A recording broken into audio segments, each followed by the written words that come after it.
know why we do this. We do this because We want to keep Jeff occupied. we were told that we need to stabilize the internet. Well, is there such a thing? We'll have to ask Al Gore. He created the internet. He did. He made the internet. Let's I don't have Jeff on here, so I think we need to go ahead and just turn that on. There you go. Oh, there we go. Now we can hear Jeff. Yes. I turned everything else on. Yes, So and I'm we turned are- on, so Oh, boy. it's all good. Mars, Sir, yes, sir. what are you doing over there? Hooking up all my monitoring for the live feed, and Lonnie's over here and this ear and all that stuff. Okay, we just checking in because you kind of get into your own world over there, and we have to kind of rattle your cage every once in a As while. But I'm world making my turns. world smaller. Are you? Yes. How's that? See, well, Lonnie came in nice and easy, and it worked fine. Just got to listen in one ear to the stream and listen to Lonnie in the other ear and listen to you in the both ears. Okay. Well, that's a scary thought. We don't have enough ears.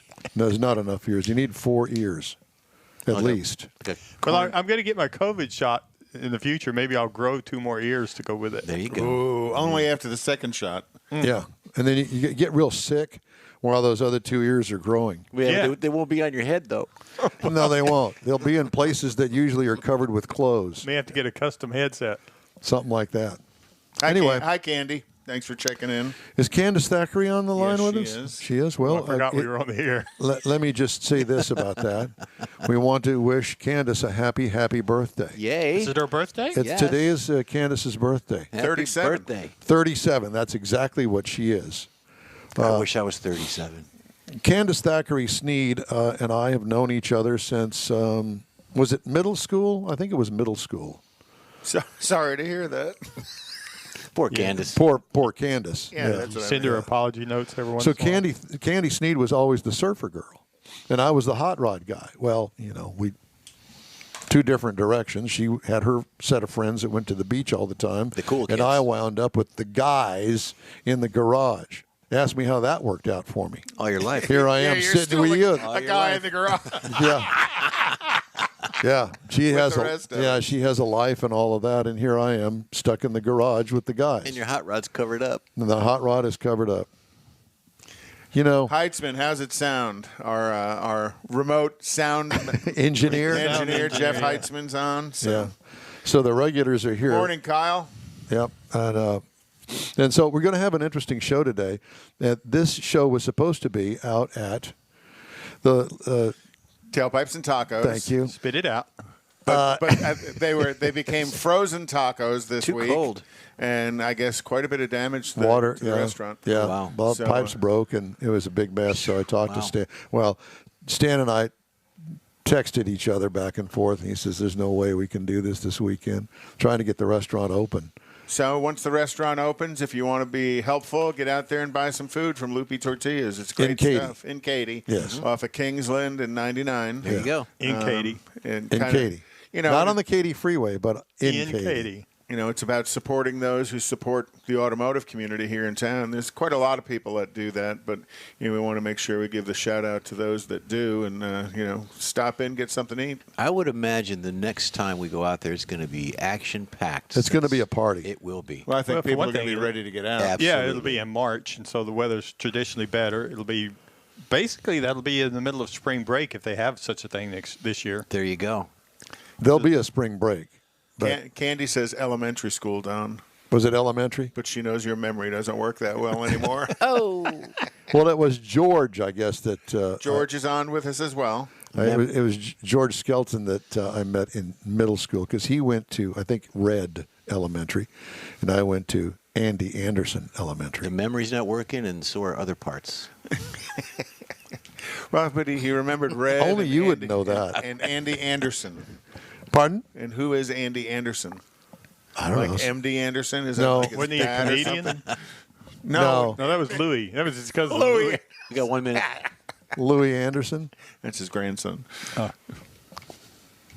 So you don't know who Andy Anderson is? Well, I did it one time. Some military guy or something. I don't know.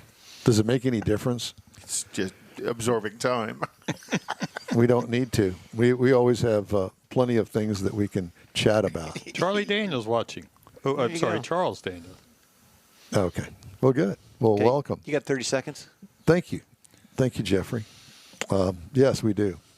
It's going to be a 3-hour action-packed show with tons of guests. And that's where we were originally going to go with this conversation. Yes. The fact that we were going to draw all of our guests from the Loopy Tortilla Tailpipes and Tacos Cruise In. But that fell through. So Mr. Mars scrambled and got a whole page of guests. We got some interesting things coming up. I know we Awesome. Good job. So are we going to do this? Let's do it. Here we go. Howdy, from Studio A in Texas, USA. It's the award-winning All Things Automotive Car Talk Show in real time.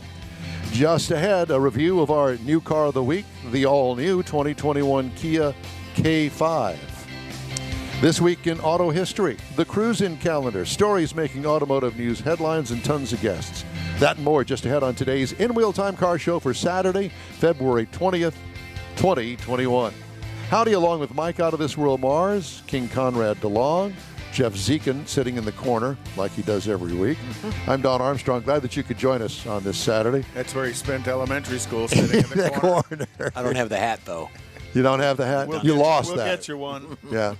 Well, it's been quite a week around these parts because if you're joining us some other parts of the world and didn't know, we've had some really interesting weather here. It got cold. It got cold. weather. We've lost power. We don't have any water still, and it's been a mess. But Needless to this say. is Texas, and we are resilient. We are, and on our own power grid, And we'll on our fix own it. power grid, which is the most jacked up thing I have ever known in my entire life. The rest of, do you ever hear of anybody in New York or Pennsylvania or the All the time. Carolinas or out in California that have lost power because of snowy Well, weather? Well, no, but my daughter lives in California, and so does my son, and they lose power all the time because they can't generate enough power to service What they the got? population. But it's cool and brag that we're on our own grid and, oh, yeah, we're so independent yeah, until yeah. it fails. Well, but then 2 why days did we do now that? And we'll we be wanna in the fire 70s. somebody. We won't need to be. There won't be a problem. Call our friends over in Georgia, see if they can spare some Yeah, electricity and send exactly. it this way. No, I'm sorry, we're using all of ours. Screw you. Ours is committed. Yeah, that's the way that works. Okay. Anyhow, So coming up next weekend, there will not be a freeze. The weather is supposed to be spectacular. With locusts. Everybody is dying to get out of the house and do something. and we have the ultimate thing for everybody to do, And especially if you own a truck.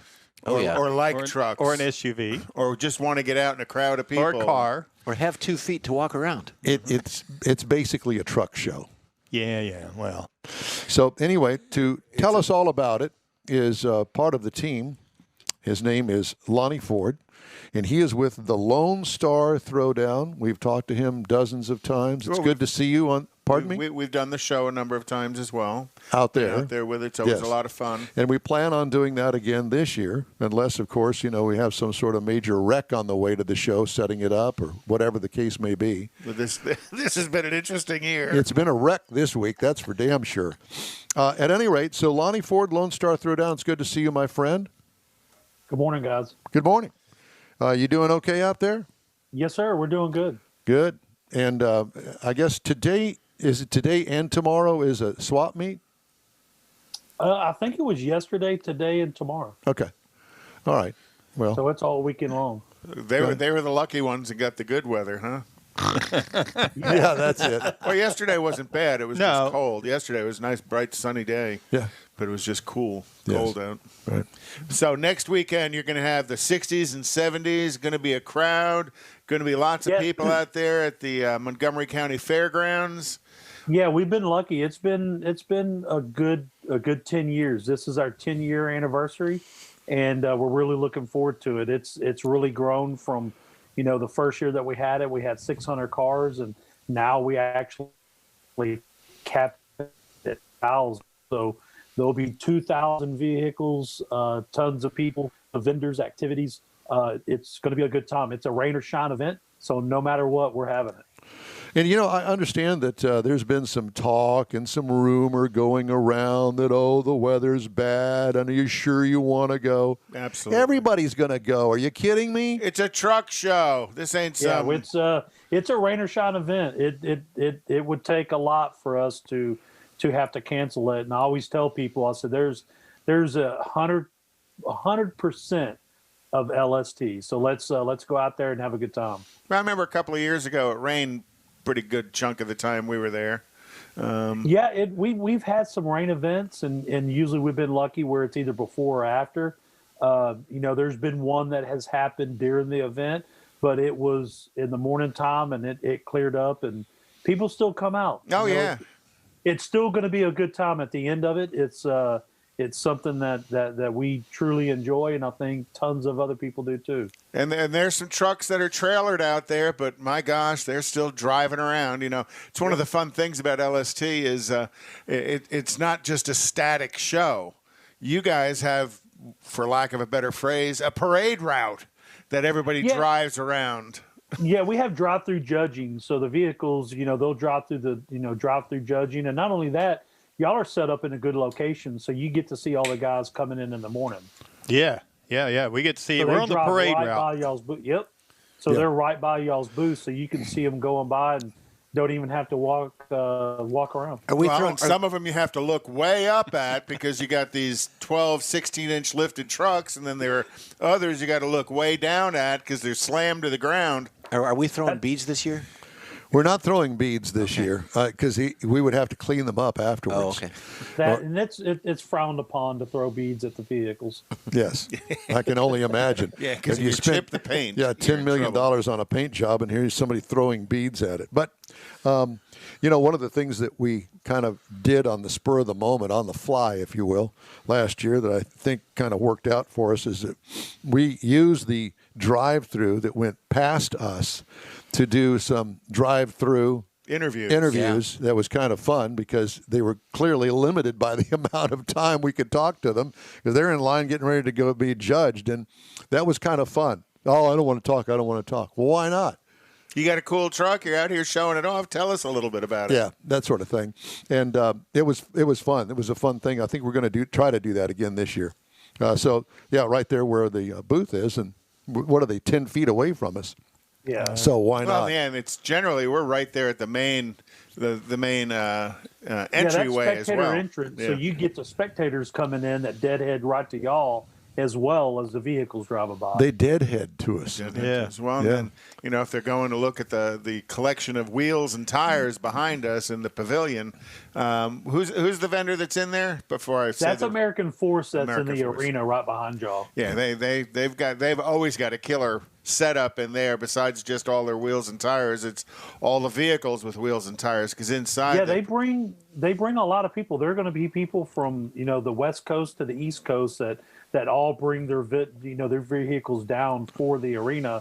So if you've never looked on any of our social media, we have pictures of the arena, and they pack it full of vehicles. There's 75 plus vehicles just surrounding the arena. Yeah, cars, trucks, I call them quad runners, tons of Jeeps, but what's side by sides? The side by sides. What else are they called? UTVs. Yeah, UTVs. Yeah. So if Lonnie, how many vendors do y'all have out there? We have 144. Oh my God. 144 vendors. That's gross. Well, the funny thing about that is that the fact that you wouldn't have 144 vendors out there if there weren't enough people to support those vendors. All those vendors clearly know for a fact that you've got people that are going to use their product. It's a show worth going to. Yeah, definitely. We have vendors from all over the place. Just like the vehicles, we have vendors from the West Coast to the East Coast. But it's truly a centralized location for just about anybody automotive to come to the event. I mean, you can pretty much get anything for any vehicle from frames,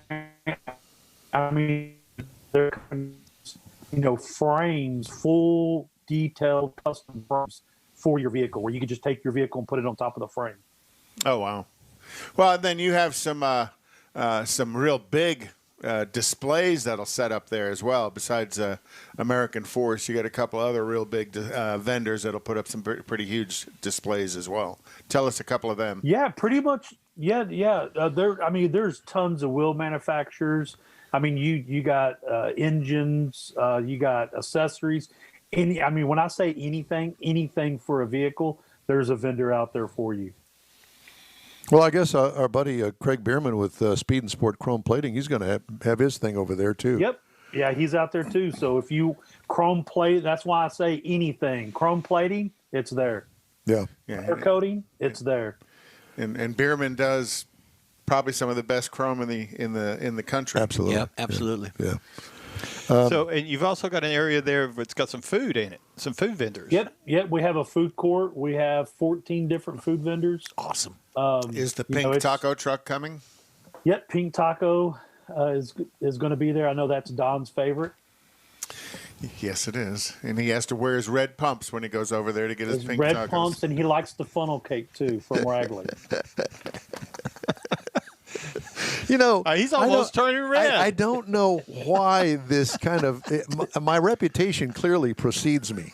It does. Yeah. Yeah, some people would call this abuse. Don is like, no, that's just my life story. do I have to pay extra for this? Yeah, exactly. I think that's a vendor that's not there this year, but I'm sure he's going to work on that. I would repeat that. No, you won't.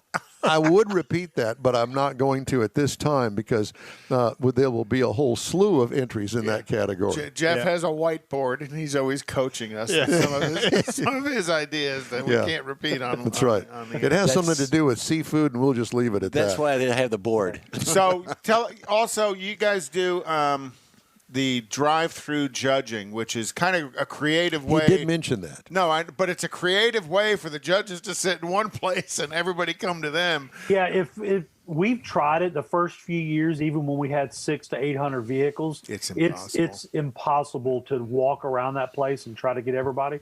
The drive-through judging definitely is the way to get a big show like that done. But doesn't it bog down the line?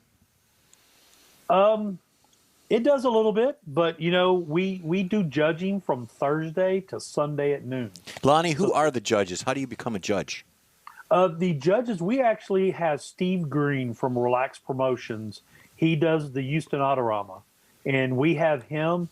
We hire him. He gets the staff, and we rely a lot on him, and he has tremendously turned our show around because the first few years we had problems with judging. So he's definitely turned it around and got the judging, So you took all the alcohol away from the judges, I mean, right? He does the Houston Auto Show. I mean, the Autorama, with championship auto shows. And he's up in Dallas right now this weekend, isn't he? Yep, his show's in Dallas right now. They're trying to get that going. So he's got a lot of experience there in doing that. What type of criteria do they look for? Do you know yet? The judging, they look for everything. It's an overall deal. So, we're not set up like an Autorama show. So, but they're still detailed looking. They're looking at the front. I mean, some of these vehicles, they'll have fully detailed underneath the cab, the frame powder coated, everything chrome, engine fully detailed. So they're definitely looking all over the vehicle. And if you haven't noticed, our awards are out of this world. So I definitely have to pat ourselves on the back, and also Phil Built up in Canada's who makes these awards. So the awards are all billet aluminum. So there's a lot of people that come just for the award. Cherished. And how many are you giving away this year? We do a top 100, and then we do 43 best ofs, and then a best of show, which is if y'all haven't seen that. We went a little bit bigger this year, so it's around 4 foot tall. So it's taller than Todd. No. No. Maybe it is Todd. Hopefully he's watching, and I'll get a nasty text message from him. No, your awards are. I mean, there's a reason to come to the show just to win one of those because they're pretty awesome to look at. And Where is the judging? Where is it on the facility, on the grounds? Where is the judging taking place? From where we sit. It's right by our pavilion. So Yeah. It comes in the show vehicle entrance gate. When you come in, you can either have it judged right then before you go to your spot, or you can pass it up and say, "Hey, I'll come back later on." So in other words, I passed it and didn't even know it? Yeah. Yeah, When you could have passed it. When, Didn't even know. when I came in your gate over there on the. Oh no! If you came in my gate, you wouldn't have went through there. Oh, okay. So yeah, we- because it's the participant gate's a little bit closer to the Road. main highway. So yeah, from where we sit, looking at the spectator Yeah, it's gate in the- to the left. Okay. Yeah, Looking it's in at- the back of the property. So if you came, y'all come through the vendor gate. That's E19. So that's off Airport Road. So that road there, you wouldn't have seen the drive-through judging. But show vehicles come through the back of the property. So when they come, once they go through show vehicle check-in, they'll get their stickers, their wristbands, their packets. Once they come in, then right there, Steve is all set up with judging lanes. You will pull through the judging lanes, and then right there you will get judged. So it's from where we are in front of the pavilion at the spectator entrance. It's on the back side. Yeah, it's y'all's Basically back on the left. opposite side of the pavilion from Yeah, where that's we what. are. Yeah. Yeah. That's the reason we get the parade, because they're coming around to go looping around to get there. Okay. Well, no, I think when they come across the front of us, most of them are They've probably already been exiting judged. judging Yep, and they've going already back to been their through parking judging. space. Yeah. How long does it take to judge a vehicle?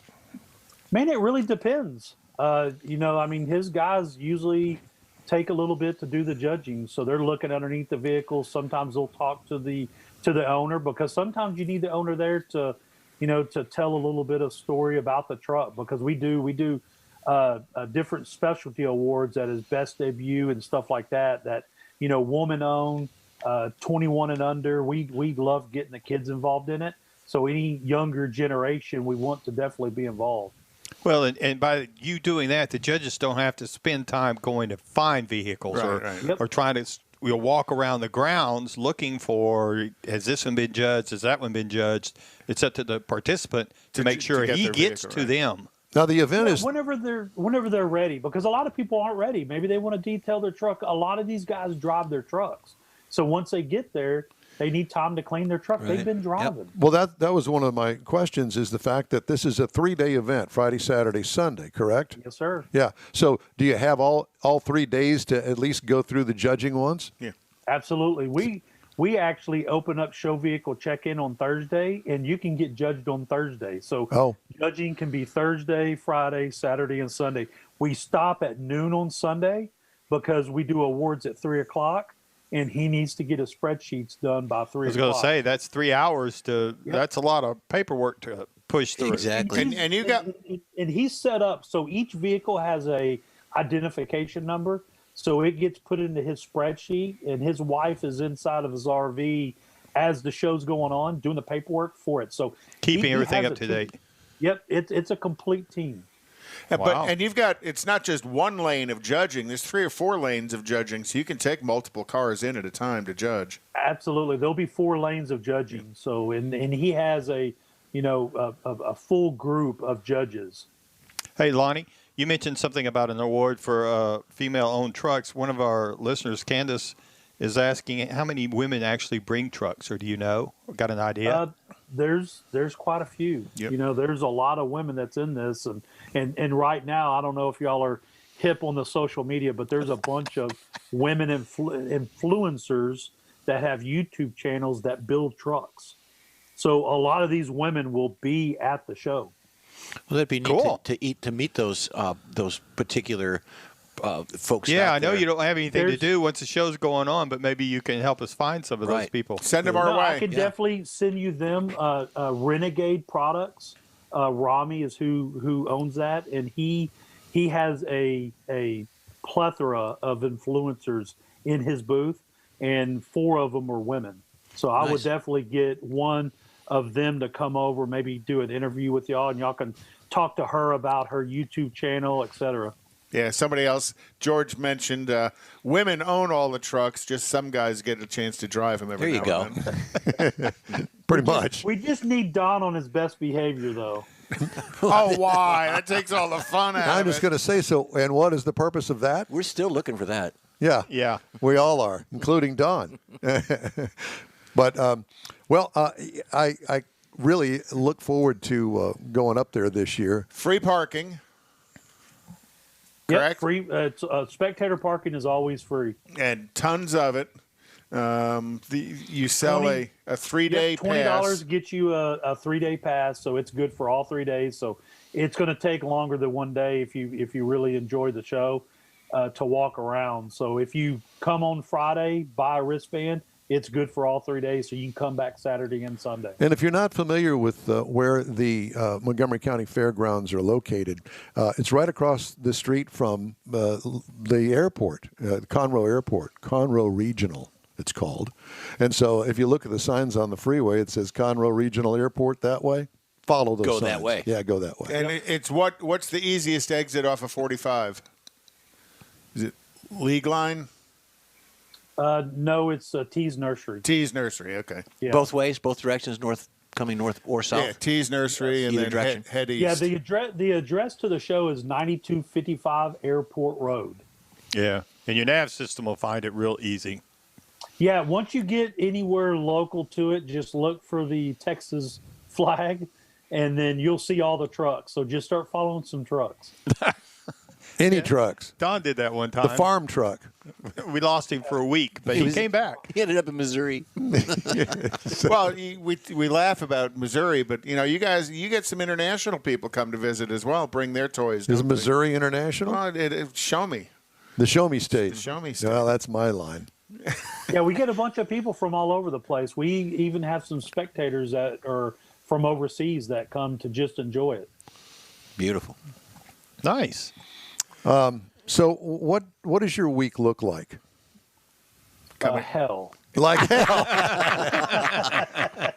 Well, we always delve and get into the deepest questions here. So, all right. So you can't do anything today out there other than go and look at the swap meet. But Yeah, we'll go to the swap meet today, and then Monday we'll start loading up tonight. So we'll load up our trailers. I'll load up my truck probably Sunday, and then Monday morning we go out there. So we start setting up Monday, and Monday, Tuesday, and Wednesday is kind of our go time. We're up there till really late at night, putting up banners, barricades, trash cans, just everything getting set up for the show. Now, you said that this is the swap meet thing. That's not part of your show, is it? No. You wish it were. No, he doesn't need 2 weeks of this. No, 1 week of just the car show is enough for me. Yeah. So who sets up or who lines out the spaces that for the participants? You guys That's do that? really up to them. We do like a park style show.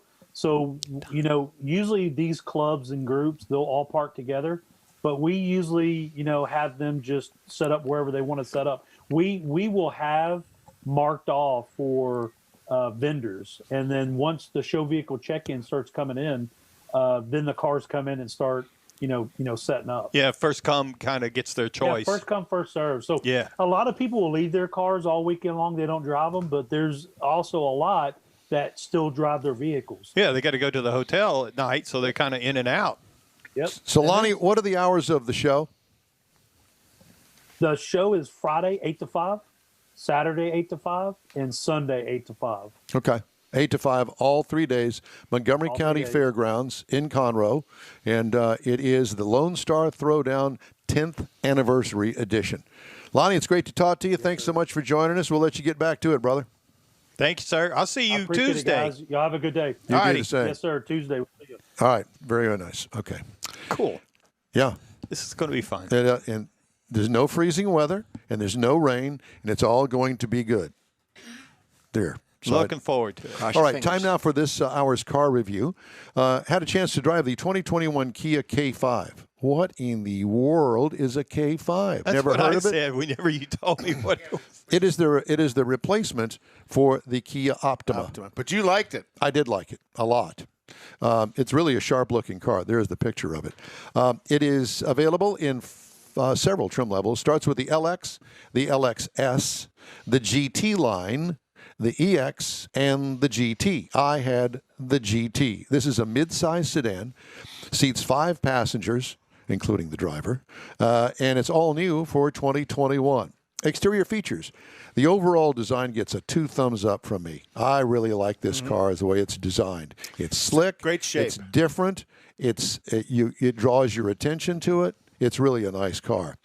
Sharp-looking front fascia with faux brake ducts up there in the front end. Chrome hoop, I don't know how else to describe it, around the passenger compartment. It also has a dual exhaust tips, body-wide rear tail lights, sporty, racy look is what I really liked about it.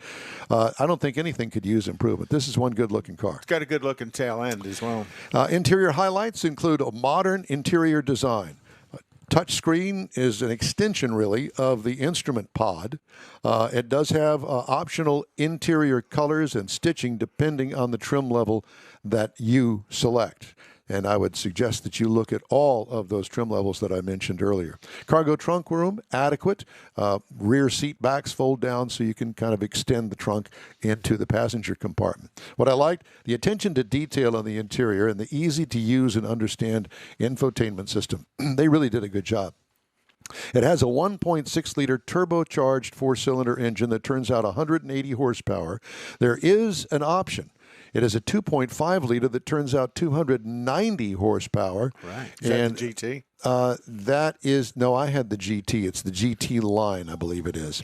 The standard engine turns out 195 pound-feet of torque through an 8-speed dual-clutch automatic transmission. And it is plenty, I think. And as a matter of fact, I read some other reviews where the reviewer was saying, that's 2.5-liter, 290 horsepower, maybe a little bit too much for that car. Remember, it is a front-wheel drive. Miles per gallon, 24 city, 32 highway for a combined of 27. I got 31.3 miles per gallon over 329.3 miles. What I liked about it, that engine and transmission match is spot on. And so with that, obviously, you get pretty good gas mileage. What could use improvement? Absolutely nothing. This as is good for me. Ride and handling, it's sporty, but it's not rough. Nothing could use improvement as far as I'm concerned. That's one sharp-looking car. Base trim price, $30,490. Price is tested, and this is the top of the line, $35,705. Not bad at all. Not bad at all.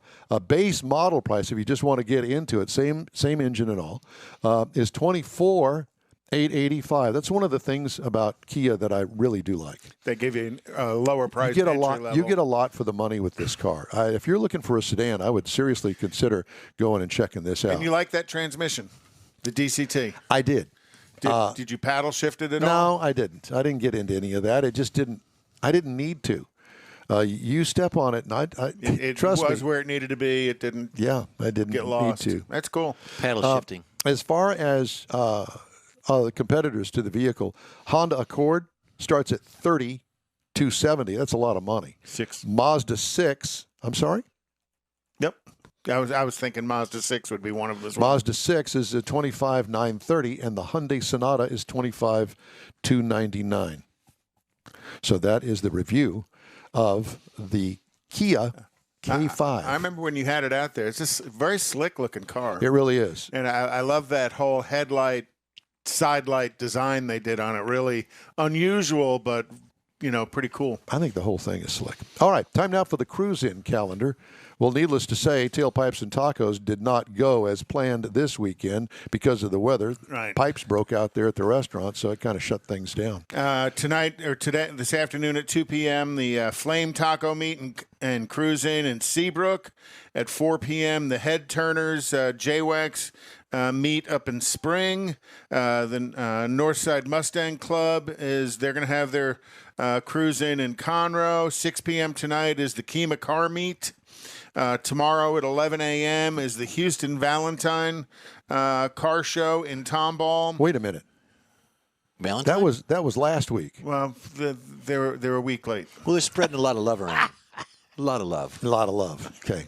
Just check. A whole lot of love. And then again, Lone Star Throwdown, and that's next weekend. That's something's got to be on your plan to do. If you're into trucks, you need to go to Lone Star Throwdown. There's other vehicles there, but it's mainly trucks. It's on my calendar. I will be there. Well, yeah, you have to be there, Jeff. Okay.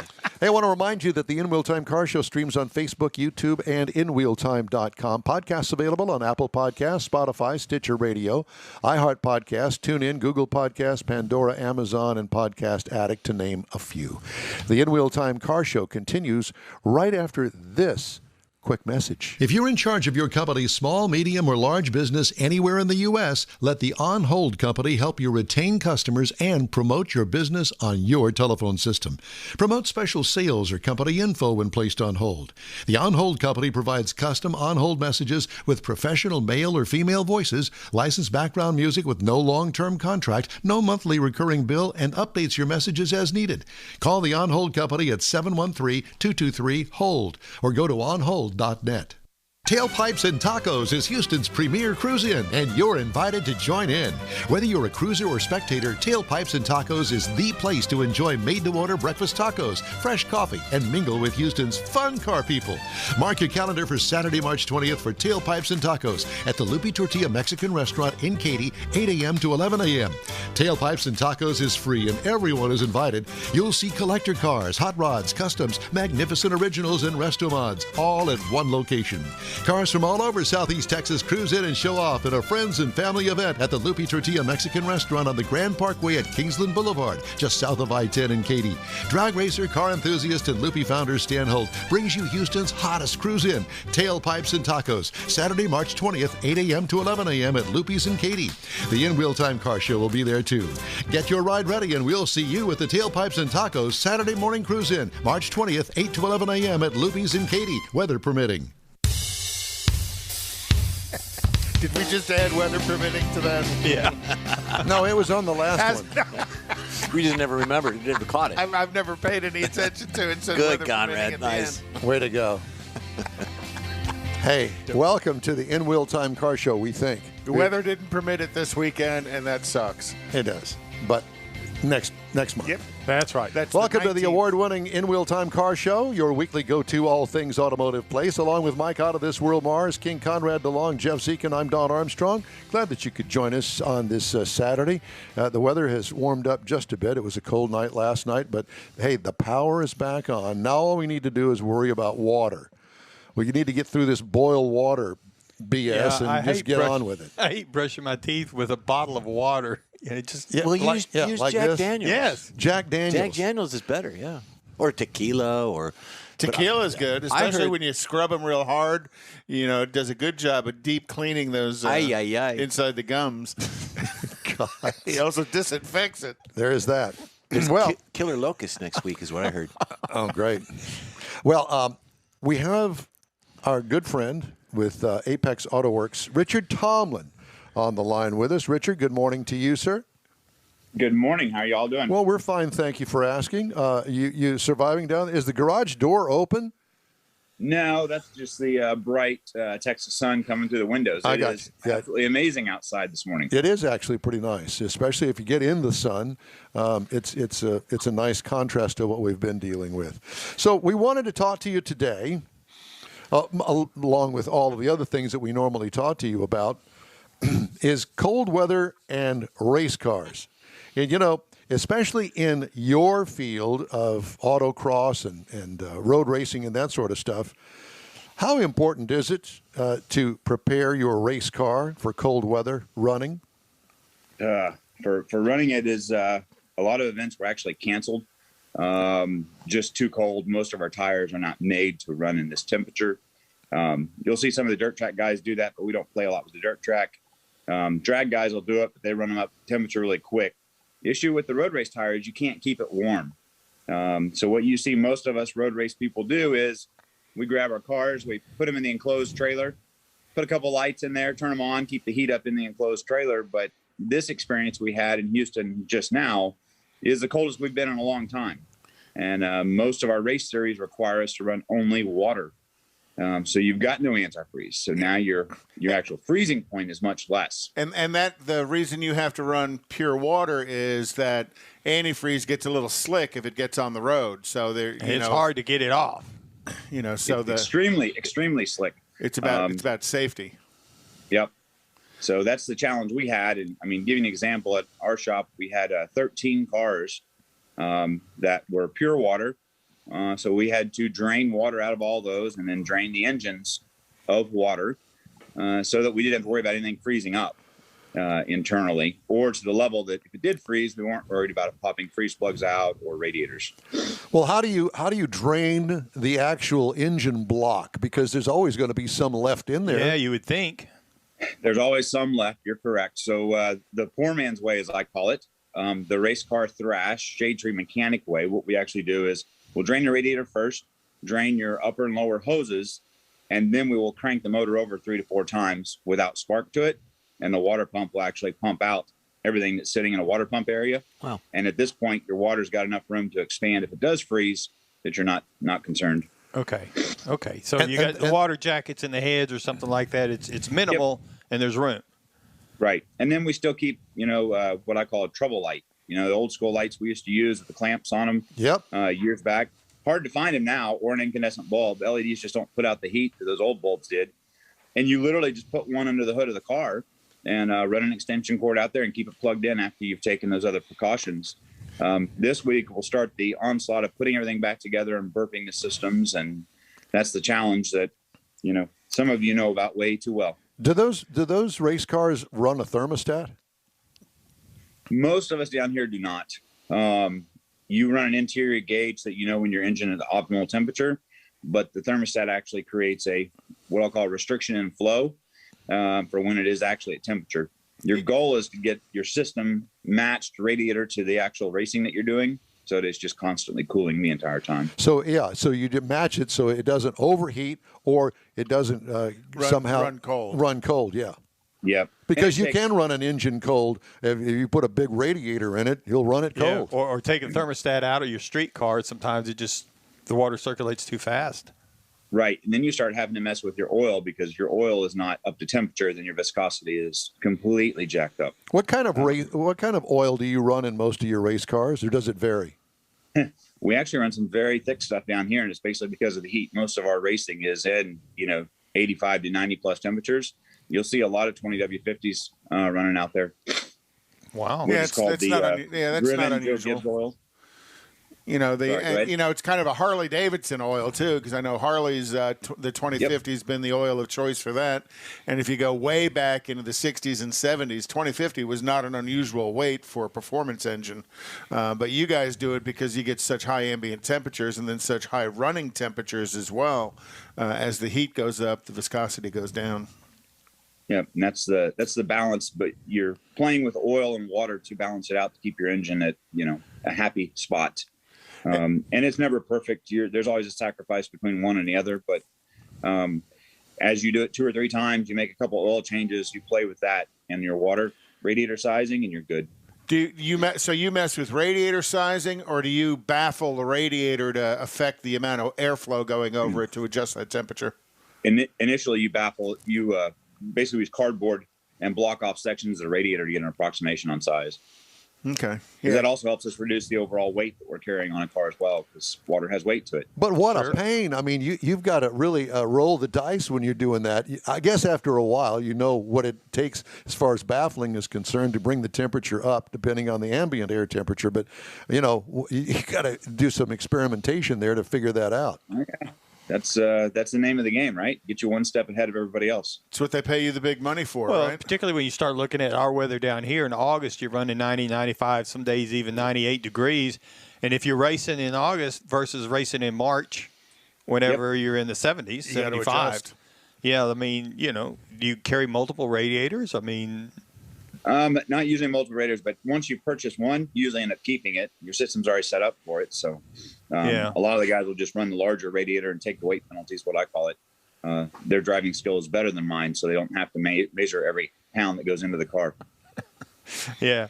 Okay. Well, that's cool. So everything got canceled this weekend. What do you have in the future that's coming up? With 2 weeks from now, first weekend of March, we've got a rallycross on Saturday that'll be happening in Alvin. So that's the same as what Don talks about, taking the Corvette out to go run around our cones in a parking lot. Where at? This one's just on dirt in Alvin, old airfield out here. You don't want to bring the Corvette to this one, Don, I promise. Well, no, I'm sorry. I'm not running dirt in the Corvette. Yeah. It's a lot of fun. A lot of all-wheel drive cars out there. A lot of front-wheel drive cars will show up to that. The following day, Sunday, we've got our autocross, which will be at Grand Sport Speedway. The one we had Super Bowl weekend, just shows you out there, give you a comparison. When the weather was right, 151 entries. Oh, wow. That day out there. So a lot of competition, a lot of places to go play.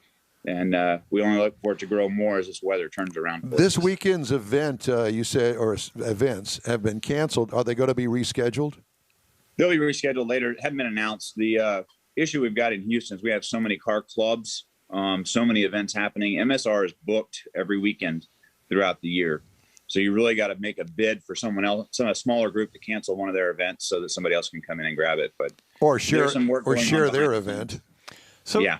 Let me ask you about the events. You know, you're talking about the autocross. I mean, that's obviously on concrete or asphalt. I mean, yep. But the event on dirt.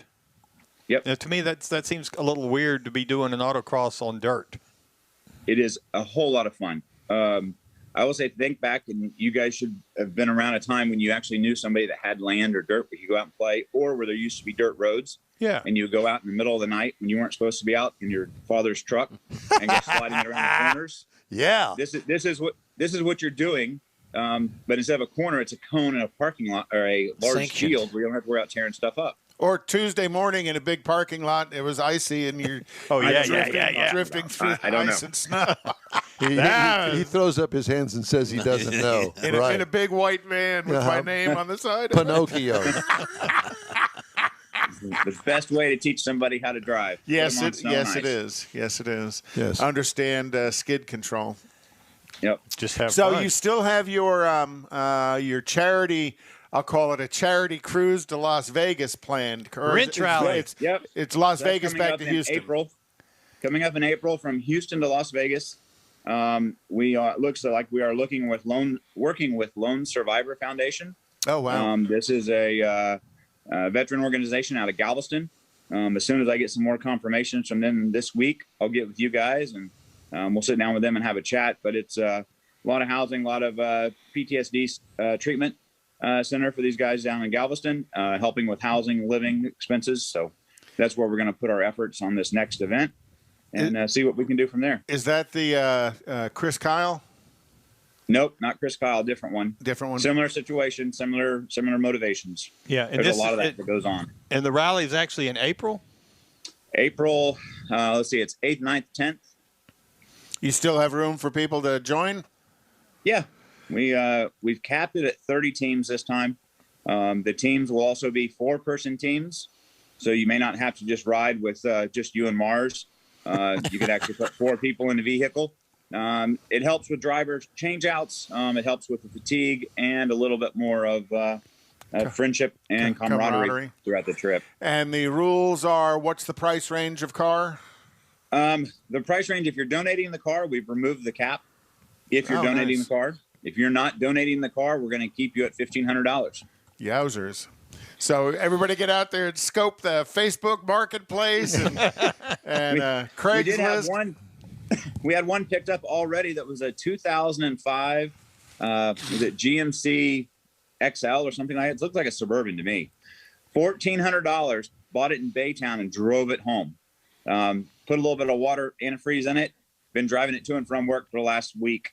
Trying to get ready. Yeah, making sure it's good to go. I mean, it's what? Yeah. It's like 2,200, 2,300 miles from here to Vegas? Yeah, 2,150, I think is what we came up with on the route we're going. Yeah. Down the Hoopty Highway. And what kind of time frame are you looking at for that?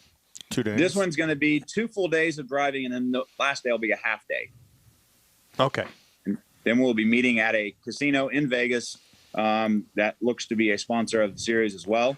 Oh, nice. So this could really turn out to be a whole lot of fun this time. So is that already put together on that casino sponsorship? The paperwork is not signed, but we are working the deal pretty actively. Okay, so you don't want to name who they are just yet? Not just yet. Okay. No. Let's get some stuff. Well, we'll have you back on after you sign them and let everybody know who it is. So the way it would work, we got to get you guys out there this time. Well, get you guys on the road. That's what I'm thinking. That's what I'm thinking. So the I guess so. You leave on the 8th or leave on the 9th? I got to leave on the 8th. On the Friday morning, which I want to say is the 8th. That morning, basically, we'll roll out about 7 a.m., 7:30. Will be the release time, and you will drive until designated point, which will probably be 7 o'clock, 6 o'clock Friday night. We'll stay the night there in a hotel, Yeah, the next Paso. morning, same thing. Leave Yeah, at that's 7. good. Yeah, that's what I was going to say. You might make El Paso, Las Cruces. You might make El Paso. No, you'll make El Paso. Well, you got to remember we're defining the route, so Yeah, you that may not be. going the way That's you not think you're straight going. down Interstate 10. Oh well, It's all a surprise. That's the best part. Is a lot of this you Fort as the Stockton, participant I can see. find out what's going on as you show up. So people are going to be going whatever way that you want them to, except Don Correct. Armstrong will go the way that he wants to, but end up at the Yep. same place. Exactly. Yeah, he'll be sitting at That's the your choice. casino waiting on us, is what he's saying. And day 2. Somebody jumps on a plane and flies out. There you go. That's right. And rents a hoopty out there in Las Vegas. This is mine. Here it is. and then made donate it. the I rental win. car. Donate the rental car. Yeah.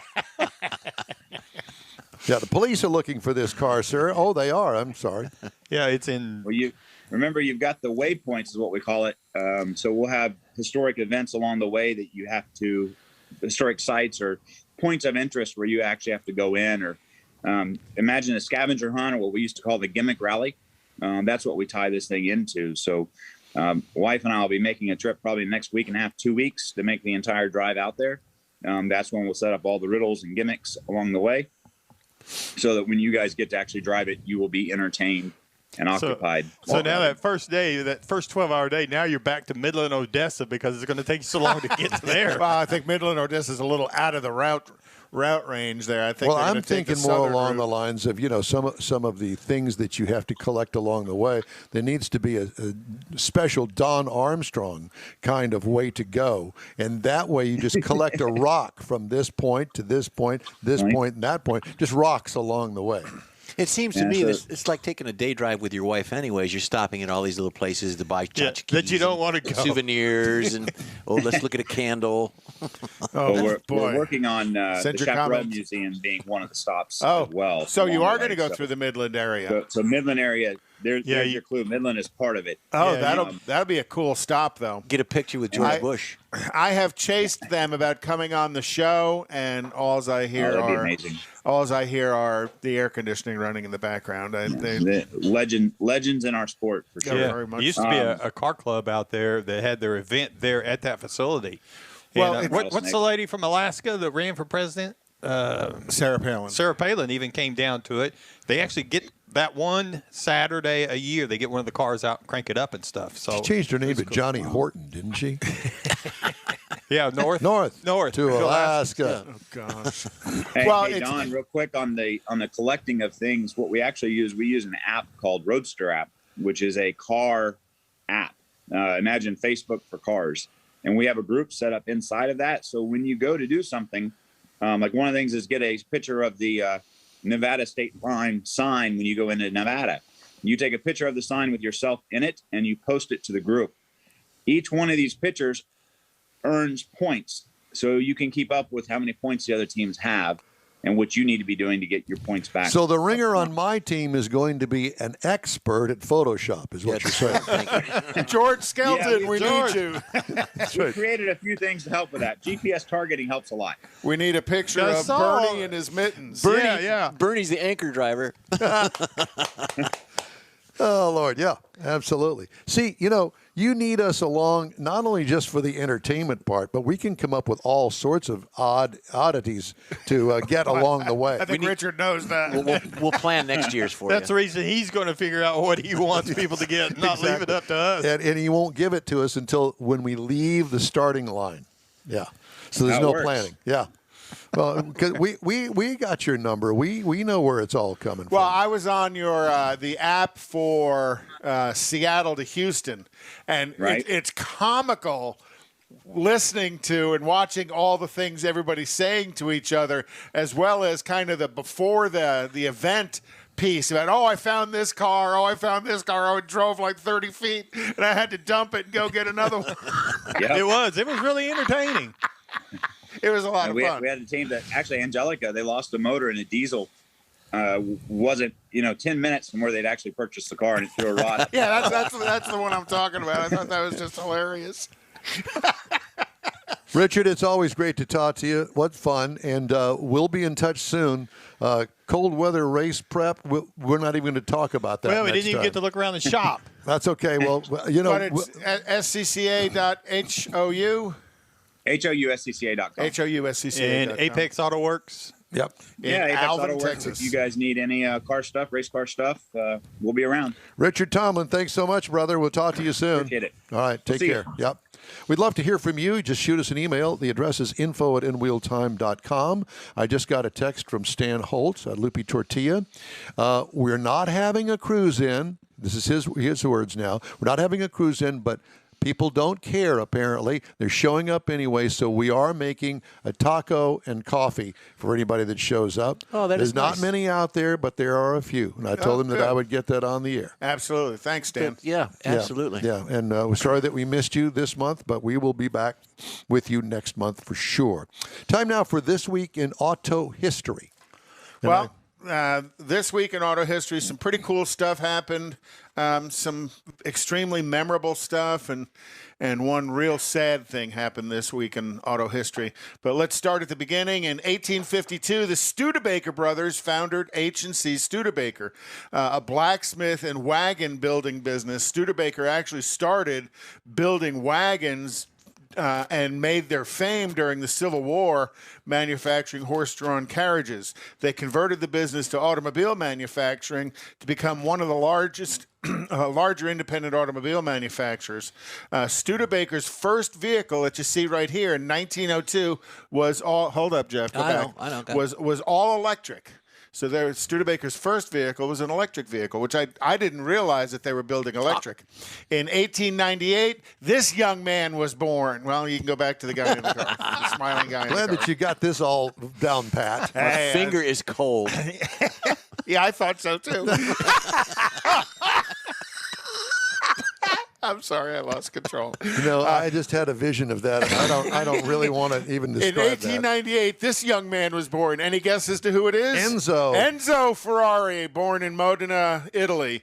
Became a professional auto driver with Alfa Romeo, established for 2 decades, and then he established the Scuderia Ferrari company, and then started building his own cars named after himself. And then in the next picture, that's him as a young man, and this is a picture of him at probably closer to Death. his demise.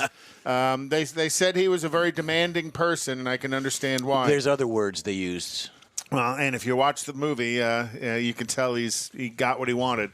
In 1911, the first self-starter based on a patent from Charles Kettering was installed in a Cadillac. The Ford Model T's crank starter, remember that's the way you used to have to start cars, was to hand crank them, broke a lot of teeth and broke a lot of arms, and Charles Kettering developed the electric starter. He was also the person who developed the electric cash register. I didn't realize that. So He had to count for all the money from the patent. that's right. In 1934, the Pennsylvania State University industrial engineer Amos Nehart fitted his own car. Amos. They Amos. call him Amos Moses. And it stinks, too. Developed his dual brake, clutch, and gas pedal, and created driver's education. Oh my God! Dual clutch. Yeah, go ahead. Show the next picture. It actually Alrighty. there was a 3-pedal, because back then you didn't have automatic cars. So here on the passenger side, there's gas, brake, and a clutch as well. And that was the first go at driver's education. I'm going to post something on our Facebook page about getting people to tell us the stories of who taught them how to drive. That looks like a modern floor mat. Well, I just got a picture of 3 pedals. Of 3 pedals Yeah. on the passenger side. Only you would notice something like Yeah. that. In 1972, the 15,007,034th Volkswagen Beetle rolled out of the assembly plant in Wolfsburg, Germany. Why is that number important? Because Ford made 15,007,033 Model Ts. So Just one up 'em. and then they Literally one up. They continue to build. Volkswagen Beetle is the most produced vehicle in the world to this day. That's fake news. That's right. In 1973, Richard Petty, the king of stock car racing, won the Daytona 500 in front of a crowd of 103,000, which marked it as the largest crowd drawn for a sporting event at the time, exceeding 100,000 people. No longer were there questions about the mainstream popularity of NASCAR. And then in 1979, Richard Petty won his final and 7th Daytona 500, and the only one to have ever achieved that many Daytona 500s. What kind of car is that? That's an Oldsmobile. That's an Oldsmobile. You know, and over time, Richard Petty drove Plymouths, Fords, Dodge, Oldsmobiles. There was a Chevy Monte Carlo in there for a period. He drove some Pontiacs. There was a Buick at some point in time. So I guess he went where whoever offered him the most money to drive their brand. But originally he was purely built around the Plymouth brand. In 1997, this week, 25-year-old Jeff Gordon won his first Daytona 500, and they were all Hendricks. So Gordon was first, Terry Labonte was second, and Ricky Craven was third. It's Texas Terry Labonte. Yeah, Texas Terry Labonte. We need to figure out how to have him on the show. But that was Gordon's first in the Rainbow Warriors. You do that. You do that, Mars. And the Rainbow Warriors. And then in 2001, this is the sad event. 2001 this week, so 20 years ago, was the crash of Dale Earnhardt at the Daytona 500 as Changed coming racing right forever. to the end, changed racing forever, and he changed safety of vehicles forever as well. With the All right, device. now look at some of the headlines. First of all, let's do some recalls. The Volkswagen Jetta and the Volkswagen Tiguan, both from model year 2021, being recalled because bolts may be missing from the front seat tracks. Nice. Oops, Martha. Sorry, we didn't mean to put you right through the front windshield. I thought this was a rocking chair option. Yeah. Toyota, the Lexus, transport hook may damage the fuel filler pipe on the Lexus RX 350 for model years 2019 and 2021. Output shafts may break on BMW 530i, 540i, and 740Li in the 20 and 21 model years. And finally, General Motors has said, okay, you keep bugging us about the dang front airbags, we'll replace them. So now everything, well, let me just show you, since you can see. All of the brands that GM has just recalled. So there they all, brands and models. There's 2 pages of them from every brand that General Motors makes. So go to safercar.gov and put in your VIN number, which you can find on your insurance card, and it will tell you what to do to bring it in to the dealer. Mercedes-Benz dashboard may impair passenger, again, airbag deployment. Mercedes-Benz AMG GLE 53, 350, 450, and S450, and the 20 and 21 model years. So you heard Ford issued a recall of 140,000 Ford Rangers because they lost 45 airbags in inventory that were recalled that they didn't pull off the shelf. And as they were sent out to fix the recall, those 45 are mixed in there somewhere. So they're going to have to look at 140,000 vehicles to find those 45 bags. Oh, wow. Oops. Takata. Can you say idiot? Takata has cost so much money. I've got other words. Well, they're not even in business anymore. No, so. but still, it's cost so much money for so many people. Yeah. And lives, too, you know. Yep, there is that. All right, time now for a quick break, and we will be back with more of the In Wheel Time Car Show after this. If you're in charge of your company's small, medium, or large business anywhere in the U.S., let the On Hold Company help you retain customers and promote your business on your telephone system. Promote special sales or company info when placed on hold. The On Hold Company provides custom on-hold messages with professional male or female voices, licensed background music with no long-term contract, no monthly recurring bill, and updates your messages as needed. Call the On Hold Company at 713-223-HOLD or go to onhold.net. Tailpipes and Tacos is Houston's premier cruise-in, and you're invited to join in. Whether you're a cruiser or spectator, Tailpipes and Tacos is the place to enjoy made-to-order breakfast tacos, fresh coffee, and mingle with Houston's fun car people. Mark your calendar for Saturday, March 20th for Tailpipes and Tacos at the Lupi Tortilla Mexican Restaurant in Katy, 8 a.m. to 11 a.m. Tailpipes and Tacos is free, and everyone is invited. You'll see collector cars, hot rods, customs, magnificent originals, and resto-mods, all at one location. Cars from all over Southeast Texas cruise in and show off in a friends and family event at the Lupi Tortilla Mexican Restaurant on the Grand Parkway at Kingsland Boulevard, just south of I-10 in Katy. Drag racer, car enthusiast, and Lupi founder Stan Holt brings you Houston's hottest cruise in, Tailpipes and Tacos, Saturday, March 20th, 8 a.m. to 11 a.m. at Lupi's in Katy. The In Wheel Time Car Show will be there too. Get your ride ready and we'll see you at the Tailpipes and Tacos Saturday morning cruise in, March 20th, 8 to 11 a.m. at Lupi's in Katy, weather permitting. And by the way, just in case you're wondering, today's show was canceled. There are some cars out there, and if you have a penchant to get out there, go. Stan's got tacos and coffee ready for you. Is your business or company looking to stand out in a crowded advertising market? Looking to reach the real auto enthusiast? Well, you found it. You're listening or watching In Wheel Time, and so are your fellow enthusiasts. The In Wheel Time Car Show now reaches 500,000, and we can put together a marketing plan that will engage them in your product, business, or service. To get the tires rolling, just shoot us an email to our marketing director, Jeff Zekin. His address is jeff@nwheeltime.com. From Studio A in Texas, USA, it's the award-winning all things automotive car talk show, In Wheel Time. Just ahead, Jeff takes us on a journey of snow plows. We kind of thought that was an appropriate thing for this Saturday.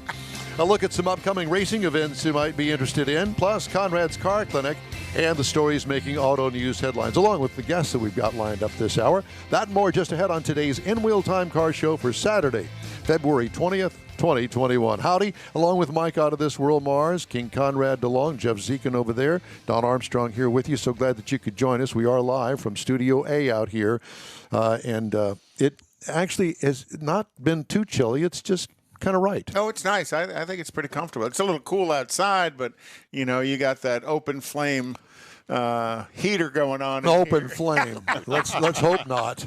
Let's hope not. I am chilly. You know, I'll tell you what, this has been just an awful week. If you haven't heard, for those of us here in the Houston, well, all of Texas pretty much for that matter, but especially here in the Houston area, because now we've got boil water notice for 7 million people or something. Because it's everybody, ridiculous. you know, so many people's pipes burst. They lost all the water pressure, and then the water treatment plants all froze up. We're not used to 7 degrees for 24 hours. You know, there could be a little bit better planning, however. No, they only knew about this 2 weeks ahead of time and completely failed. That's you can't. Don't get too far in advance. This whole electric thing. And would you say the guy from ERCOT, the board of directors at ERCOT? He makes $889 million a year. $889,000. Sorry. Yeah, where do I apply? Yeah. I can do that. Sign for that me kind up. Of money. Yeah. I volunteer. Well, no, I don't volunteer, but you can give me the job. Exactly. I hope that somebody says we're going to fix this before we all forget that that's happened, which they did 10 years ago. I was going to say, they've been doing it for 10 years. Yeah. All right. We are going to go over to Gulf Coast Auto Shield and talk to our good friend, Mr. John Gray, who I was supposed to see this week. Bring the Corvette in for him to fix the bird poop stains all over my Corvette. Now he can fix all the ice scratches on it. Ice scratches. That's exactly right. So, John, I didn't call you on purpose. I had a note to myself to do that. I thought, this guy's snowed under. No electricity, the whole 9 yards. But, you know, I was just trying to be a good guy and not bug you to get the Corvette in because there's no rush on it. But I do need to get the bird poop stains off of it. We'll get you in this week, I promise. Okay. Well, there's no rush, and I don't want to. I don't want to take away your business for my bird poop stains. So you want John to be your pooper scooper, Cooper, so to speak. Yes, because you know one of the first things I ever learned when I met this guy many years ago, it was he talked about bird poop and paint. And I've been so careful with, especially after the treatment that he did, the paint correction, everything on the Corvette, it looked beautiful. Well, moron Don You can quote me on that. We will. Moron Don Is has it with got 2 R's? I'm writing it got down. the Corvette out in the driveway. I had driven it and opened the hood to do the things under the hood that I normally do. To kind of decommission it off of the drive to put it back in storage. I left the hood open to cool the engine compartment, and the sun went down. Okay? No big deal. It's going to be out there overnight, the hood up, behind the gate, everything is all good. Well, guess what? A flock of birds decided to roost in the 2 trees that are out there over the driveway. I got up the next morning, and it was covered in bird poop. So, being the good guy that I am, I got out there and washed the car. No place to go, but I washed the car to get the bird poop off of there, and I looked, and I thought, it's not coming off. The stains are on there. So I called John, and he says, Don, don't worry about it. We got that coating on there. We can fix it. It's all right. Okay. Whew. I hope so. So I guess we'll see, huh, Johnny? Yeah, we're going to see. I'm not very worried about it, Don, to be honest with you. You know, sometimes the enzymes in that bird poop is very high pH. And if you don't have a coating on it, it can get in there. It can feather up that clear coat. With what we got on your car, we may actually be able to heal. We actually may be able to fix that with a heat gun. Get that coating hot, and a lot of those stains will go away. But I can assure you that it didn't eat into that coating that we put on the car. Does bird poop stink when you heat it up? I would guess that it doesn't taste as good. I can tell you that. At $3.50 for an hour. Yes. You know, I'm glad you didn't bring it in this week. We didn't even open the doors really until yesterday. I wanted to make sure my guys, were good, and some of them didn't have power even for 4 days. So I wasn't going to ask these guys to come in here and work. Nah. You did want to ask them to come into a nice warm building and get out of their freezing house. We never lost power here. Did you really? That's what it looks like. You're lucky. Yeah, we were very lucky. And how'd you do at the house? Really lucky. We were really fortunate there. I did take a lot of precautions and made sure everything was wrapped up, and we didn't have any breaks or anything. So, I knew this was coming a while back. Doesn't look like you drank much of that whiskey. I'm thinking a couple of them bottles are about half gone. No. No, there might be some sipping going on Friday night. That's how you staying warm. Most of the time it's customers, so they see stuff they've never tasted before, and man, I'm more than happy to share. Kind of like that bird poop that you're going to get off those cars. Yeah. Hey, it's good with a cracker. So with everybody now driving their cars because nobody's really had a chance to wash them because it's still been too cold outside. You've had all this dirt and slush and everything all over their cars. What's the next step? Well, they sprayed a lot of magnesium chloride on the ground. They actually they put some crushed rock, sand, and whatnot. Windshield breakers. And that's true. But what happens is you get this mix between the magnesium chloride, the sleet, the snow, and whatever dirt they've mixed in on the ground. And some of your cars, I mean, this is about the dirtiest you're ever going to see your car. And with the combination of that, that's kind of a slurry that mixes together. It almost makes these things stick. The crushed rock and dirt stick to the side of your car. So you're really going to need to be careful. Also, magnesium chloride does have some corrosive properties to it. So you want to make sure that you get that stuff off your car as soon as possible. As a matter of fact, there's been some legislation in some states that demand that when they spray this magnesium chloride, they put a coloring in it as well so that you can see where it is on your car so that you can get it off, because it does have corrosive properties to it. So my truck specifically, I didn't take my car out in it this weekend. I am going to, number one, I'm going to make sure that I clean up the underbody of it. So if you don't have a pressure washer, go to like a coin operated car wash. Do not use the brush at all. But get some degreaser. Like if you go to Walmart, there's Purple Power, I think is what it is. If you don't have access to any of the professional stuff, make sure you dilute it for what they say on there is okay for like automotive use and paint. You're going to want to get something to get that off your paint and off the underbody, your suspension parts and whatnot on your car before you start to apply any pressure or rub on there. So you're going to spray that on there, let it sit, and then power wash the underside, power wash the paint on the car. Get as much of that stuff as you can get off without touching it, because all of that dirt and whatnot is, you have the potential to scratch the finish on your car if you go to just using a mitt and soap to wipe it off.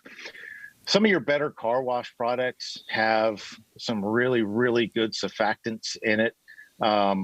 I would, if you have a pressure washer at home, if you use a foam cannon, this is a perfect example of why a foam cannon is very helpful. You're going to spray your car after you've sprayed it off using the pressure washer. You're going to use a foam cannon. You're going to spray that car down. And it's going to do two things. Number one, it's going to add a lot of lubrication to the surface of the paint when you go to use your mitt on it. As Don knows, lubrication is the key to everything. Yes, he does. Yes. But the surfactant in those soaps is going to help break down some of the dirt and the slurry, the magnesium chloride that's on the paint. It's going to make it come off easier. All right. So the lubrication and the surfactants in the soap are critical in this case for you to be able to get the product or get the dirt and the magnesium chloride off the side of your car. Oh, I know all so much about that. Well, the magnesium chloride, the stuff that Texas is putting down versus the salt that they use in other parts of the country. I mean, you got from one extreme to the other. Which one is better for the roads? Obviously, none of them are good for the car, but they're doing this so they don't put salt down. You tell me. That's right. They're using the dirt in lieu of the salt. Now the salt is even more corrosive. Oh yeah. So we're getting the best of of the two. I'm going to take the dirt rather than the salt, especially down here. But the reason they put it down is to try and lay an abrasive on top of the ice for traction. Yeah, well, exactly. that same abrasive you're putting on the road is now sticking to the paint of your car. So that's what John's talking about, is you want to do a real good job before you touch it, right, is to try and remove as much as you can. Versus the salt is caking on and being a corrosive cancer on it. Yeah. Yep. So the keys here are use an automotive degreaser. Use it properly. Don't make sure you dilute it properly to what the manufacturer states is okay for automotive paint use. Get as much of it off your car as you can without touching it. And then as you wash your car, you're going to want to obviously use good methods with your 2 buckets for your paint. Use your grit guards. I would wash out, if you don't have grit guards, I would wash out my mitt after every pass on the car. So I might wash my door, clean out that mitt, use the hose to wash out that mitt, and then go back into the bucket. Try to keep as much of the dirt and the contamination that's on the car out of the bucket so it doesn't get reintroduced onto the paint itself. Yeah, I got 2 teenage grandsons that are starting to drive, and they've got their first vehicles. And for Christmas, Is their last name Mars? No. No, there's just only one other. There's only one other Mars, and anyway, I bought it. But I was going to say some of that stuff, like the grill guard, the grit guards. Those things are hard to find, and sometimes, I mean, I had to go several different places to find them. I've never really seen them in the wild. I always get them off of Amazon, and I tell you what, there's a new one out there. Called a dirt lock, and it's a type of grit guard, but you can blow into the top of it and hold your hand, and you can feel it on your hand. If you turn it upside down from the side where the dirt is going to sit at the bottom of the bucket and blow into it, and then hold your hand on that side, you can't feel it because of the way that this thing is designed. Oh wow! Once things pass through that dirt lock, come back up. It's not coming back. It's not coming back up.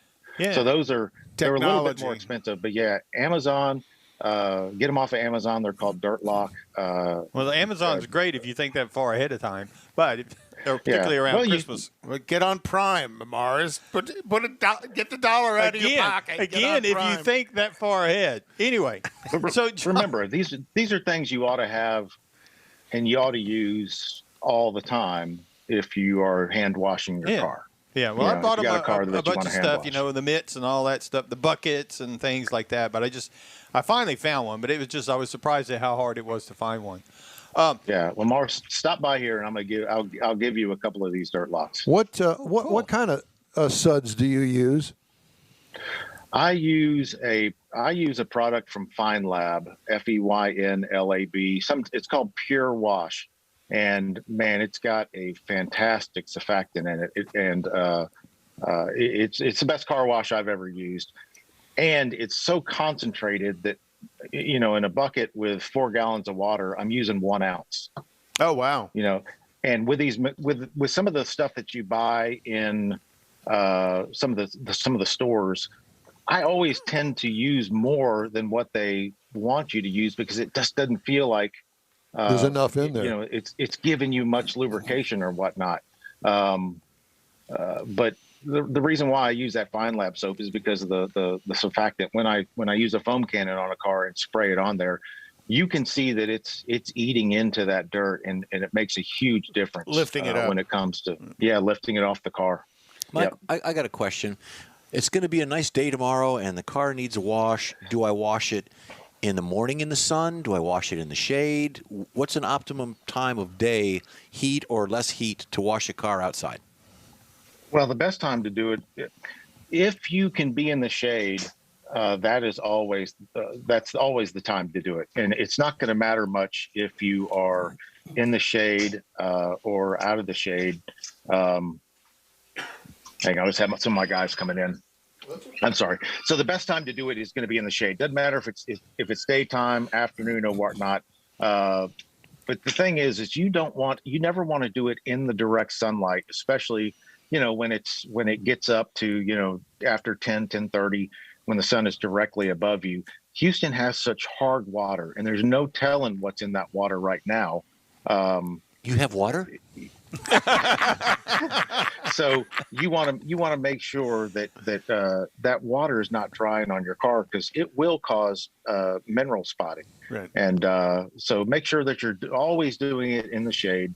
If you're going to do it, you don't have a shady place to do it, which at my house I really don't. I either wash in the morning or I wash late afternoon when things are not when it's not as hot, not as warm, and I'm not in the direct sunlight. Gotcha. Yeah, where it dries too fast.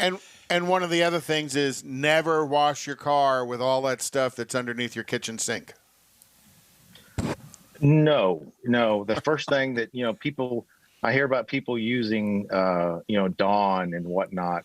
Well, Dawn is if you got wax on your car, Dawn is going to strip it off. A good wax stripper.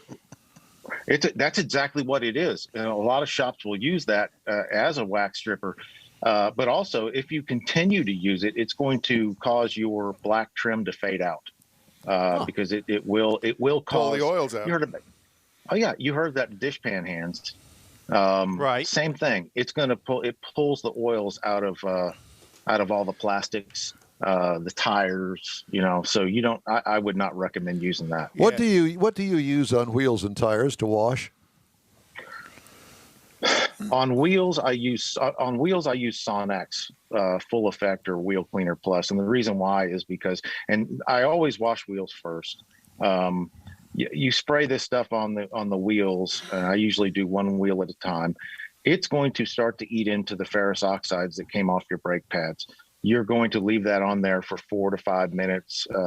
Do it out of the sun and do it while you have a cool wheel. But you'll see that start to turn purple, that Sonex. And what that's doing is eating into the ferrous oxides on the car. Now, ferrous oxides are some of the worst things this is why you don't ever want to cross-contaminate your wheel stuff to your paint stuff. It'll scratch your car really, really bad because it's metal particles. Metal shavings, right? yeah. Yeah, it's metal shavings off your brake pads. That's exactly what it is. So this stuff will eat that in 4 to 5 minutes, especially if you do it on a regular basis. It's going to make number one, you're going to be able to maintain your wheel. Sometimes you can get wheels that are so far gone you can't clean them up. I mean, that's the heat and the metal shavings and whatnot will adhere to those wheels.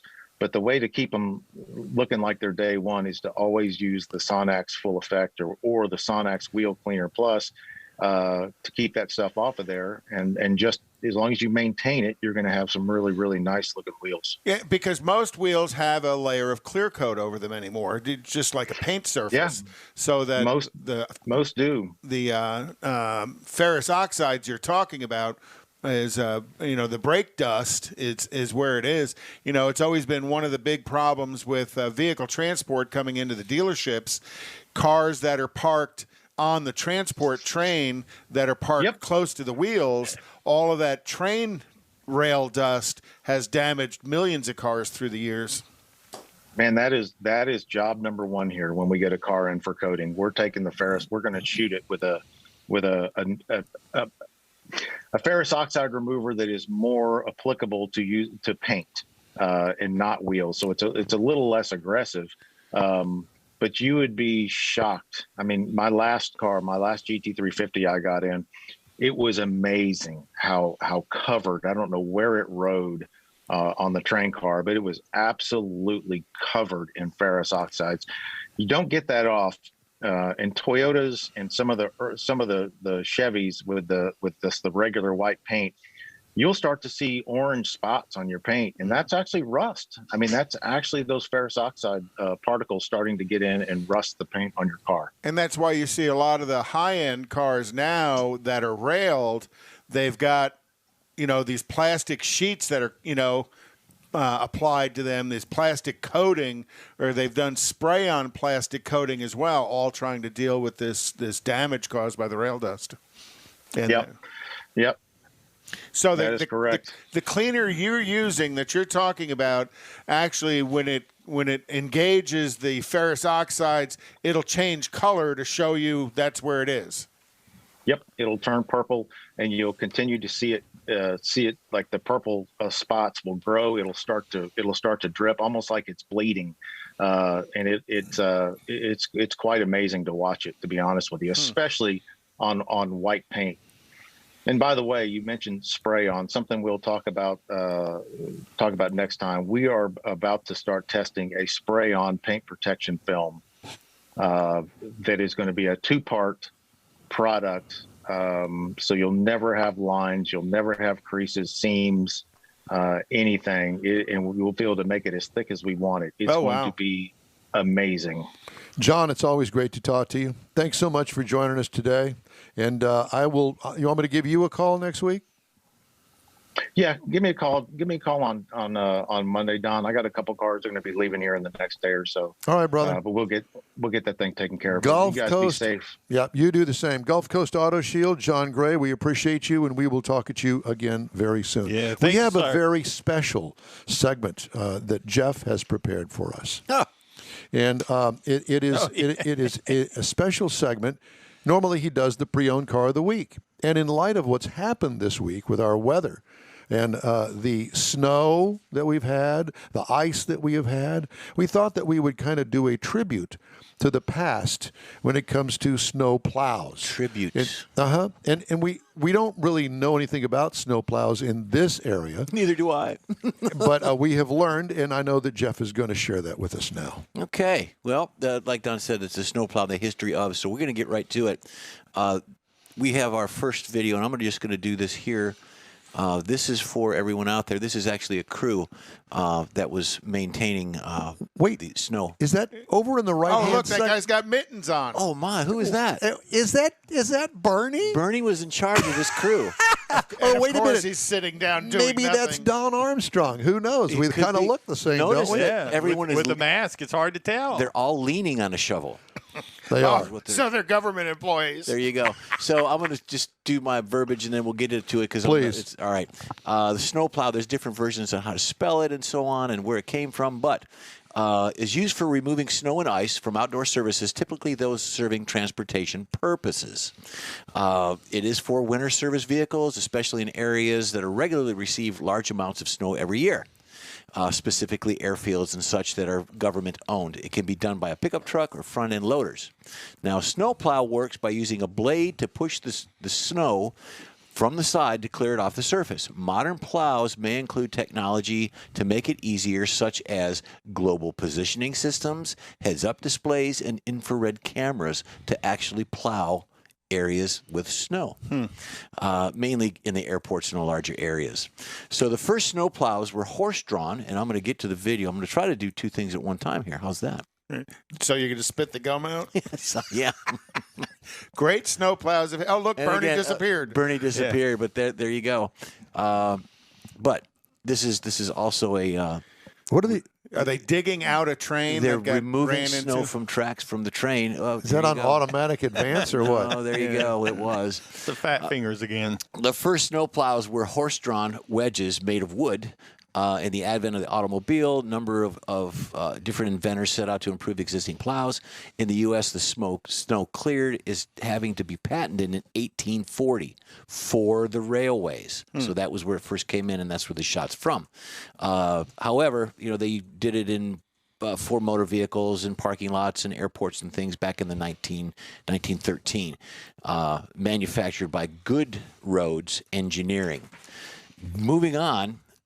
In 1923, the brothers Hans and Evan Oversen. Hans and Evan Franz. Oversen of Norway. They're here to pump you up. No, they plow you up. They plow you up. That's even worse. Exactly. Well, their fingers are cold. Constructed an early snowplow for the use on cars. This proved to be in tradition, moving on to snow clearing equipment for the roads. Today, snowplow is produced by numerous companies throughout the world. Various kinds of vehicles such as trucks, pickups, SUVs, and ATVs. So that's the history of that. The photos are just extraordinary. They're just great stuff. Here we have, this is just outside my house. That was right outside your house last week, outside wasn't my it? house last week, and you can see everybody. There's Bernie's crew out there. With their Socially shovels. distancing. They're all leaning on the shovels. Again. That's again.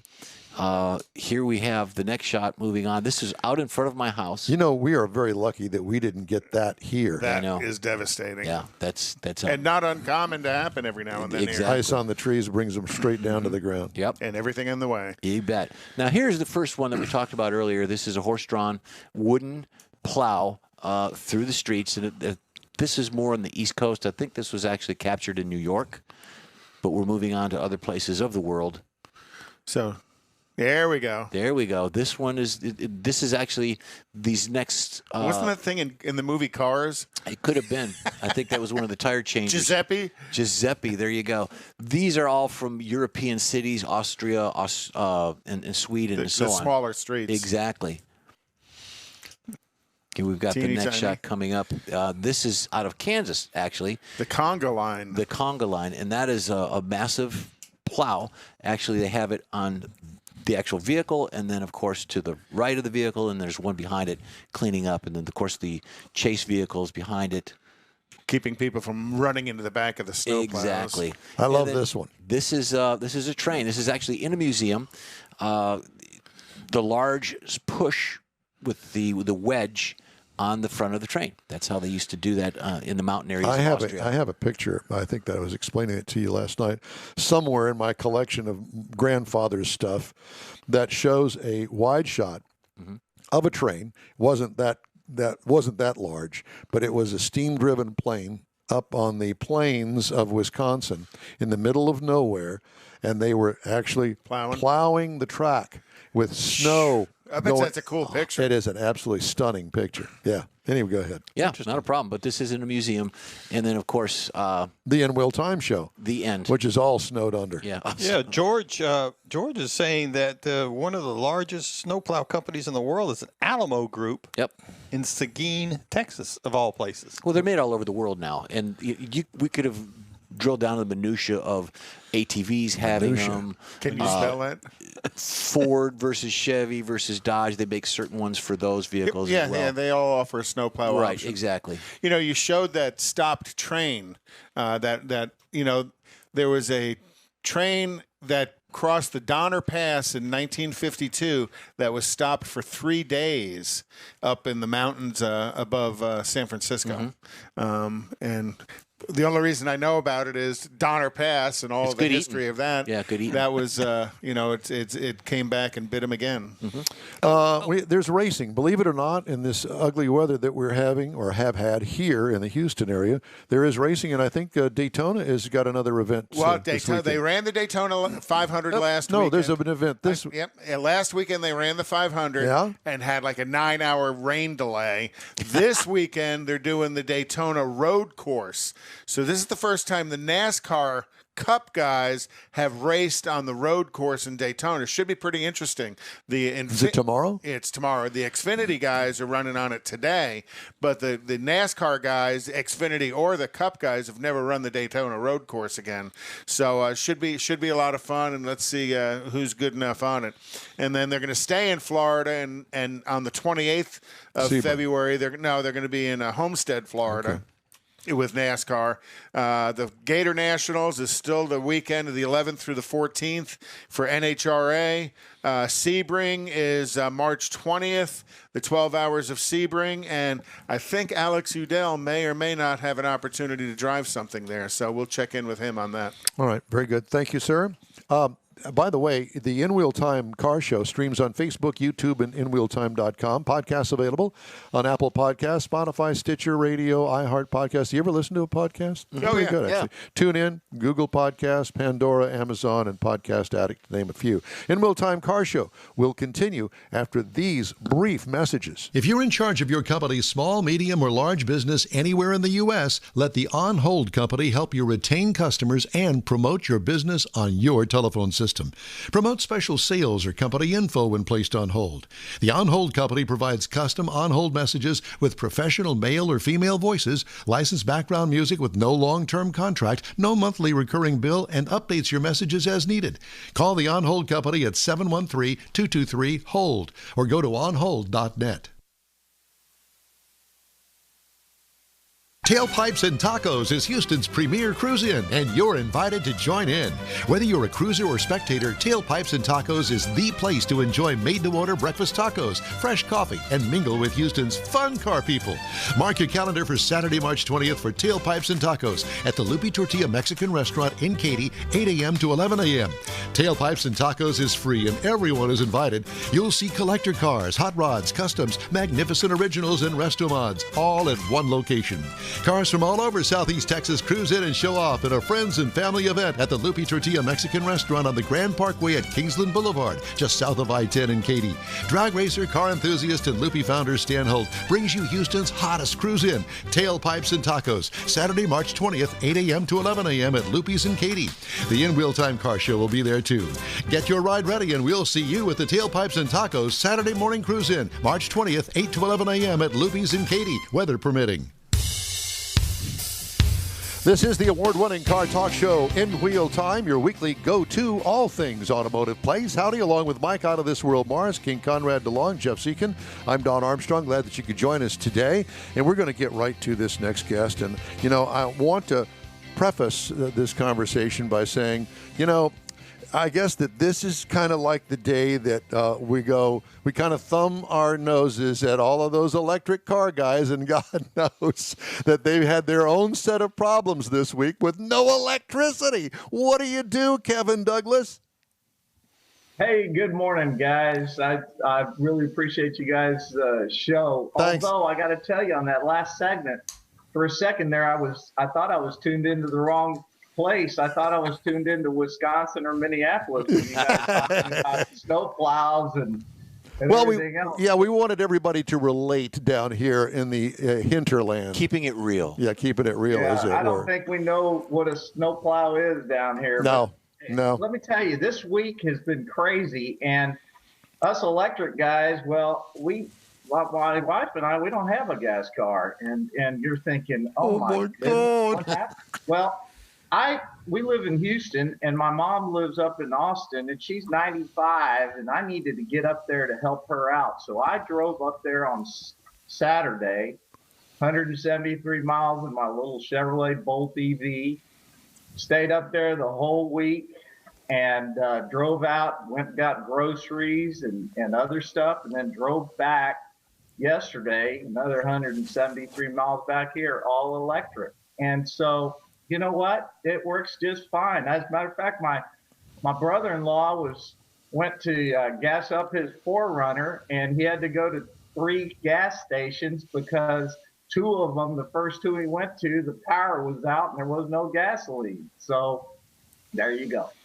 So I'm not good at math, generally speaking, but that's 250 miles, and I would imagine that there was a charge somewhere on that Bolt EV between actual trips. Am I correct?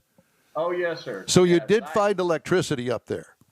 Yeah, we were very fortunate. 40% of the households in Austin lost electricity, but my mother and sister's house did not, thank goodness. And so as soon as I got up there, I charged the car up full, expecting that we might. And then we just had these little 15-mile trips and stuff, but didn't lose electricity. And then I had the car charged up full before I came back to Houston. So I did have to charge to go up there, and I did have to charge to go back. The Bolt goes about 200 miles. So, even if you're having to make little short trips, I mean, folks didn't go to work. So, right. If you have a car that's got 200 miles of range and you've got 3-4 days where you might run to the store or something, it's not an issue. So tell me, when you got to Austin, 173 miles on a 200-mile range, how long does it take to recharge on a 110 plug?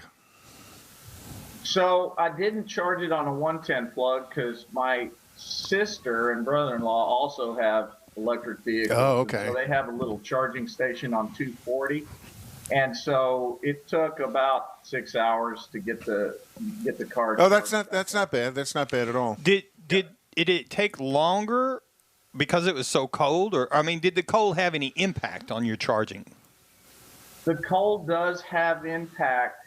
It does slow the charging down a little bit, maybe 5 to 10%. Obviously, she's got a garage, so I parked in the garage, and the cold does also have an impact on range. You can lose, on the Bolt, you can lose about 20 miles of range because of the cold weather. So, going up to Austin, it got down below 30 on my way up there, and instead of doing my typical 75 to 80 on the highway to keep up with everybody else, I did get down to I think about 60 miles an hour just to make sure that I was okay getting up there. So Kevin, I have to interrupt and ask: Did you catch a bunch of crap this week? Oh, I tell you, folks. First of all, everybody went into survival mode. There was no launching crap to anybody, right? I mean, everybody was just trying to help each other out. Amen. And so I've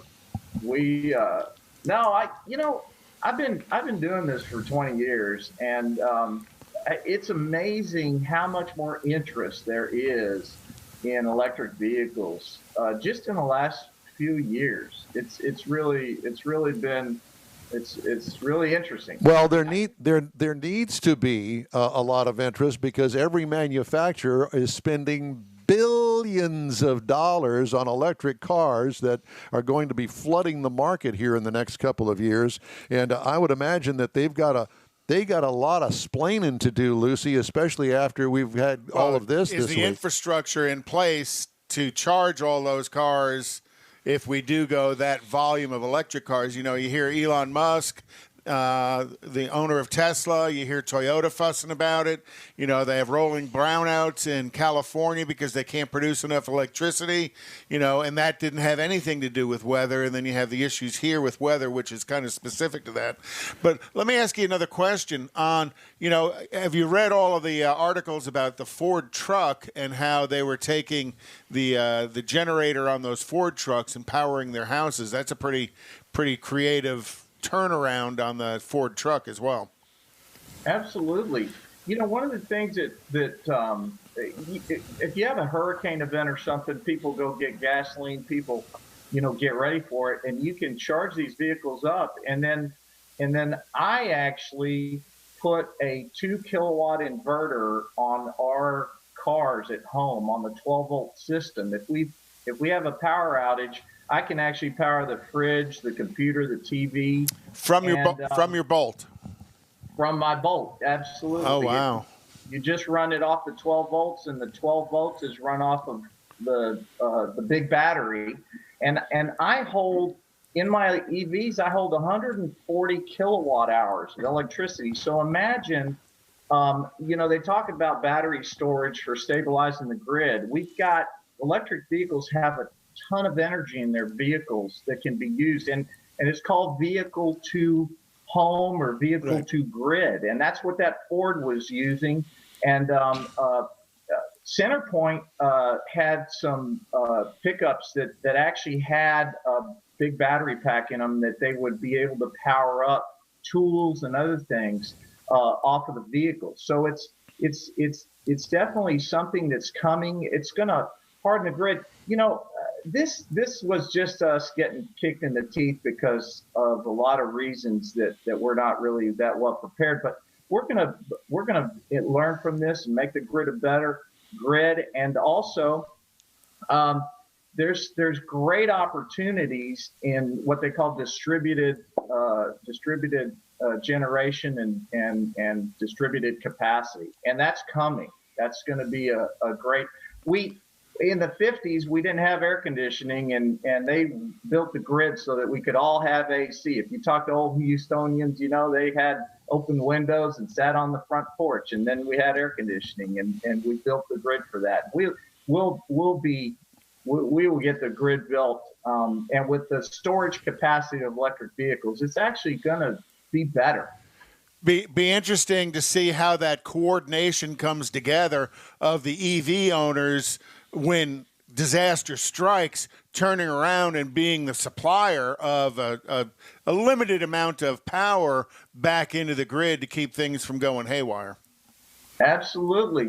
You're going to have contracts with the utility, and the utility, just like they go out to their power producers and incentivize them to deliver power, they're going to do the same thing with the electric vehicle owners. So how many miles do you have on your Bolt? 48,000. Wow. And it seems like it's more than just around town driving if you're going back and forth to Austin with it. Go back and forth to Austin, and we've got a Tesla Model 3, and we take that car to Knoxville, Tennessee. Our daughter, we got our first grandbaby in 2020. People are like, man, 2020, what a terrible year. We're just like, you know what? 2020 was okay because we are grandparents. Congratulations. That is a great drug. And that's 930 miles. We do it in about 16 hours. We stop 4 times to do about 30 minutes each time. Get out, get a snack, use the restroom, do a little walking. It's incredible. We drive up there, and I've been doing this a long time, and I'm still amazed. I go halfway across the country, all electric and back. And is that finding the Tesla supercharge stations? Is that how you're doing it? We use the supercharge stations. The car, you know, one thing about these vehicles, they're all networked. You're right. Your navigation is networked. Everything is in the cloud. People say, how long does it take you to plan that trip? I punch in our daughter's address on the navigation screen, and 10 seconds later, it tells me exactly where I'm going to go, how far it is, how long I'm going to be there. All of the data is live on the network, so it knows how many of the stations within a charging station. You know, they have like 8 terminals, 8 chargers, right? and it knows when those are being used, and it knows when they're going to be empty, because they charge you 2 cents a minute for charging, and then $1 a minute when the car is full. Get off, right? Yeah, get on and get off, make room for somebody else. So the trip routing built into the vehicle is going to route you to a supercharge station as it knows you're getting to that depleted range of your vehicle. So it knows the whole time. Kind of like knowing where the gas station is. When the hurricane took out southern Louisiana this last summer, it routed us up through Shreveport and Monroe because we couldn't go through Lake Charles and Lafayette and all that stuff. Oh wow! Smarter than we are. Smarter than we are. Actually, we humans built the thing, so we're smart. Yeah. Thanks, Hal. Darn right. Hal, you better open the pod bay door or I'm pulling your grandchips. I have to ask you, does ERCOT, does anybody with the government, the authority, the electric company, did they ever contact you and talk to you as an end user with an electric car about what you would like to see and what do you need? Does anybody ever call you from that kind of entity? So there's lobbying groups for everything, and there's a lobbying groups for electric vehicles. It's called TechCetera. And TechCetera is a great group of folks. Most of them are lawyers involved in bringing renewables to the state of Texas. And there's actually an omnibus bill in the state legislature for this session that's going to deal with a whole bunch of issues that there are questions about. How do you price electricity? What are the market responses to electric vehicles? So to answer your question, yes, there's many different government agencies that are involved in think tanks and other groups where electric vehicle users are being part of that and asked about how we can transition into the future of having electric vehicles as part of our transportation network. Well, I have to tell you that it's a scary thought to think that many people, obviously, well, most people, at least here in the Houston area, lost power at some point or another in the past 6 days. And I can only imagine the added chaos that it would be if you've got just half of the people using the grid to recharge their cars. I mean, that could be a serious issue. How are you going to get fire trucks to put out fires at homes? How are you going to get an ambulance to get somebody from their house to the hospital? And we could go on with examples, but you understand what I'm saying? And I'm thinking that they need to hurry up and get this grid thing figured out and then get charging stations for automobiles or trucks, whatever. And they need to hurry up about it because you know as well as I do, once these electric cars start hitting the market, they're going to have a lot of people buying them. And they're going to be really stuck in a not very good way if something like this happens again. Either that or, I'm trying to look at the good side of this is to coordinate with the EV owners to see, again, how they can feed back into the grid when times are needed, that it doesn't have to be viewed as the problem of EVs, though that's what we see.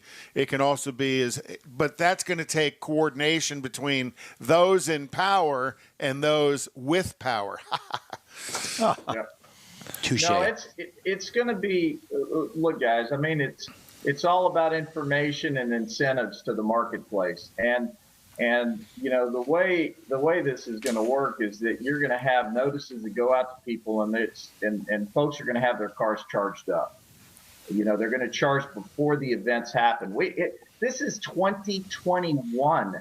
We know that cold air is coming down from the North Pole down here. We knew about it for a week. And there's no excuse. This whole excuse that infrastructure freezes up is ridiculous because there's all this infrastructure is up north and it works just fine. And so it just needs, it's an example of competency, kind of getting overconfident about stuff and not doing what they need to do, not winterizing the way they've been told to do and other things. And so we get our hand slapped over it. And when we have a bunch of electric vehicles, remember, this is going to take some years to happen. It's not like 5 million people are going to put electric vehicles onto the grid tomorrow. And so these things will get built up. People will be told to charge up ahead of time. And then we'll have this great advantage of having all this stored energy in electric vehicles that we can intelligently use across the grid. It's going to be better. I'm telling you, it's going to be a better place. Well, you, sir, are the man about town this week. So have you got other interviews lined up back to back to back this entire weekend? No, I'm not that popular.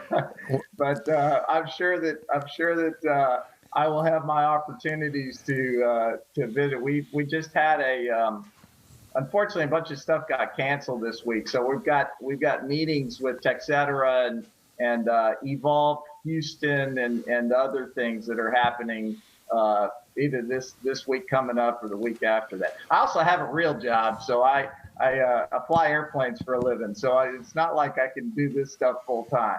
Gotcha. Well, Kevin, do you guys have a website, Houston Electric Association? Auto Yes, Electric? sir. You do? Yes, sir. It's heaa.org. Okay.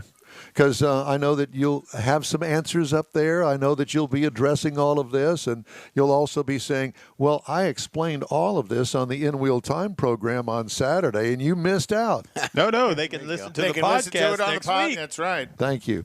Well, Kevin, it's great to talk to you as always. Thanks so much, and we really appreciate your humor and your good sense about you when it comes to this sort of stuff. And we'll talk to you again soon. We'll see how things are going this summer. Well, I really enjoy you guys, and I enjoy the show. So y'all keep it going. Thanks so much again, Kev. We really appreciate you. All right. So it's time now for Conrad's Car Clinic. Do you have that piece of paper ready? Yeah. Today we're going to talk about, since we're all building into the electric life of things, today we're going to talk about how to jumpstart a car. You know, I'll be quite honest with you. I've been in the car business for a long Your whole time. life. And the number one reason cars get towed into a shop to get repaired is a dead battery. Well, this week, your battery was overstressed because it was cold. Kind of like Don Armstrong. That you were cold? Stressed. No, I think I won't go there. Stressed. You were stressed. So as weather becomes colder, it becomes more common to have a dead battery because the cold reduces the capacity of the battery. And when it does that, when you go to hit the key to start it, it may just make noises or you like all that? I do. Or it may not do anything. That. So then your next question is, well, I need a jump start. Well, jump starting a car can be kind of easy, and you can make it easier on yourself if you understand how to do it and where to do it and how to hook up correctly. So jumper cables come in various lengths. I'm going to tell you to get at least a 12-foot set of jumper cables, and the reason for that is they sell a 6-foot set. Well, if you buy a 6-foot set of jumper cables, you need to know where the battery is in your car, and you need to know where the battery is in the car you're going to jump, because if it's longer than 6 feet away, you're not going to reach it, so you have to kind of park battery to battery to get the cables. A 12-foot cable, you can kind of jump a longer distance. Battery cables jumper cables come red and black for a reason. Under the hood of your car, there is a red and a black cable. You want to make sure you hook up to the correct color.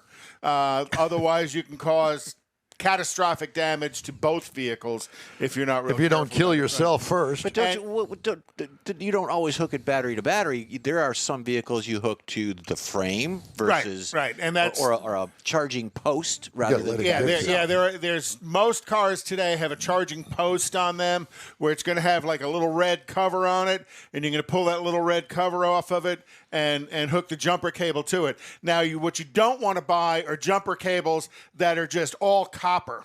and you can see the copper in your hands, because if you touch those two things together, that spark can damage your car. Shocking. So you want to get shocking. So you want to get jumper cables that have a coating or a plastic cover on the clamps so that you don't accidentally touch those two cables together. So when you're going to jump a car, my way of doing it is to leave your car that's got a good battery running. Hook the jumper cables up to it first. Hook up the red cable first. Hook up the black cable. Make sure the other end cables aren't touching each other, or you just popped something in your car, and that's not good. Then go to the other car, hook up the red cable first, and always hook up the black cable second. Now, underneath the hood, there's going to be jumper posts, or you're going to jump right on the battery. I'm not a believer in hooking that last black cable up to the battery. I want to hook that last black cable up to something pretty heavy metal underneath the hood if you can. Corvettes are a real pain to jumpstart, first off of where the battery is, and it's not a metal car. It's a glass car. But a lot of cars now even have a ground post to hook that last cable up to. And it will spark, and don't freak out about the spark. It's going to spark because now all of a sudden the power from the good car is charging the dead battery in the old car. So I like to do it running. Some people will tell you not to do it running. Either way, I just prefer to do it running, because if all of a sudden it draws your battery down as you're trying to start their car, now neither car starts, and then you're calling AAA. You're screwed. You're screwed. I've always done it with the car running. You always have to do it with the car running. And then you really want to, once you hook up to the car with the dead battery, let the car run a few minutes. Let the good car run a few minutes to start pushing a charge in. Even if you can kind of raise the RPM up in it a little bit so that the alternator from the good car starts to charge the dead battery in the old car, depending on how dead that battery is. And I'm going to tell you, give it 3, 4, 5 minutes to do that, and that'll push enough of a charge into the dead battery. Then go over, start the car up. And when you start the car up, you want to disconnect the dead battery car first, and then disconnect the good car with the good battery car second. But again, the black cable is the last one you always want to handle. You know, the red cable, take it on and off, and then take the black cables off. And that's a safe way to jumpstart your car. Thank you so much for that little schooling. Yep, and I'm a week late. I should have done this story last week, because lots of people, I've talked to a bunch of shops, and a bunch of shops have gotten batteries in, cars with dead batteries in. And the other big thing about a dead battery, it might not be a bad battery. It may be a lot of corrosion around the battery that's causing the battery to go bad, and it also keeps the starter from charging it. A couple of headlines making stories this week. Tesla leapfrogged Audi in 2020 to become the 4th largest luxury vehicle brand in the U.S. and is closing in on the top 3 of BMW, Lexus, and Mercedes-Benz, according to new vehicle registration data from Experian. The electric vehicle maker registered 200,000 vehicles last year to grab the number 4 spot from Audi, which registered 183,000 plus vehicles. A year earlier, Audi topped Tesla by almost 50,000. Tesla recently redesigned its aging Model S and Model Y vehicles for the first time since their launch, and CEO Elon Musk said the deliveries of the Cybertruck pickup could start by the end of this year. With billions in capital raised and valuations in some cases eclipsing those of public dealership groups, online used vehicle startups appear ready to gobble up market share. Rapid growth by Carvana and other online players has created one of the most watched situations in auto retailing. Carvana, Vroom, Shift Technologies, and most recently CarLots have raised nearly $4 billion. And while they have yet to report profits as public companies, investors see nothing but daylight on the online used space. Mm-hmm. I cannot imagine buying a car sight unseen and having it delivered to your house. But no, that's not me. We've got here in Houston, not too far from here, is Texas Direct. Now, Texas Direct was sold to Vroom a couple of years ago. I did not know that. But it still does business as Texas Direct. They are the largest, up 2 years ago, the largest online car sales organization as an individual location. Well, Carvana struggled when it first started, and they built these monstrosity vending machines. Which and was I their thought, gimmick. How stupid. Well, they went public in 2017, and that particular stock dazzled the market. Did you buy some? I did not. After trading at about $93 at the start of 2020 and dropping to less than $30 in the early weeks of the coronavirus pandemic, Carvana's shares have since boomed, selling for as high as around $300 in recent weeks. You didn't buy any? I didn't. It closed last week with a share price of $296.08 and market capitalization of $50.86 billion. Wish I'd have bought far more. outstripping the combined values of the 6 public dealership groups. Sensing opportunity and with the pandemic juicing interest in online vehicle sales, Vroom, Shift, and Car Lots all went public within the past 9 months. I'm sorry. I turned you off. Sorry. It's because of their marketing. They've put the commercials out there, and they've had Super Bowl stuff going on. So, kudos to them to get the marketing out. J.P. Morgan analysts predict that 12% of all used vehicle sales will happen online by 2030 versus less than 1% today. They expect Carvana to own the lion's share of them, 35%. We got more of the In Wheel Time show coming up right after a couple breaks. If you're in charge of your company's small, medium, or large business anywhere in the U.S., let the On Hold Company help you retain customers and promote your business on your telephone system. Promote special sales or company info when placed on hold. The On Hold Company provides custom on-hold messages with professional male or female voices, licensed background music with no long-term contract, no monthly recurring bill, and updates your messages as needed. Call the On Hold Company at 713-223-HOLD or go to onhold.net. Tailpipes and Tacos is Houston's premier cruise-in, and you're invited to join in. Whether you're a cruiser or spectator, Tailpipes and Tacos is the place to enjoy made-to-order breakfast tacos, fresh coffee, and mingle with Houston's fun car people. Mark your calendar for Saturday, March 20th for Tailpipes and Tacos at the Lupi Tortilla Mexican Restaurant in Katy, 8 a.m. to 11 a.m. Tailpipes and Tacos is free, and everyone is invited. You'll see collector cars, hot rods, customs, magnificent originals, and resto mods, all at one location. Cars from all over Southeast Texas cruise in and show off in a friends and family event at the Lupi Tortilla Mexican Restaurant on the Grand Parkway at Kingsland Boulevard, just south of I-10 in Katy. Drag racer, car enthusiast, and Lupi founder Stan Holt brings you Houston's hottest cruise in, Tailpipes and Tacos, Saturday, March 20th, 8 a.m. to 11 a.m. at Lupi's in Katy. The In Wheel Time Car Show will be there too. Get your ride ready and we'll see you at the Tailpipes and Tacos Saturday morning cruise in, March 20th, 8 to 11 a.m. at Lupi's in Katy, weather permitting. From Studio A in Texas, USA, it's the award-winning automotive car talk show, In Wheel Time.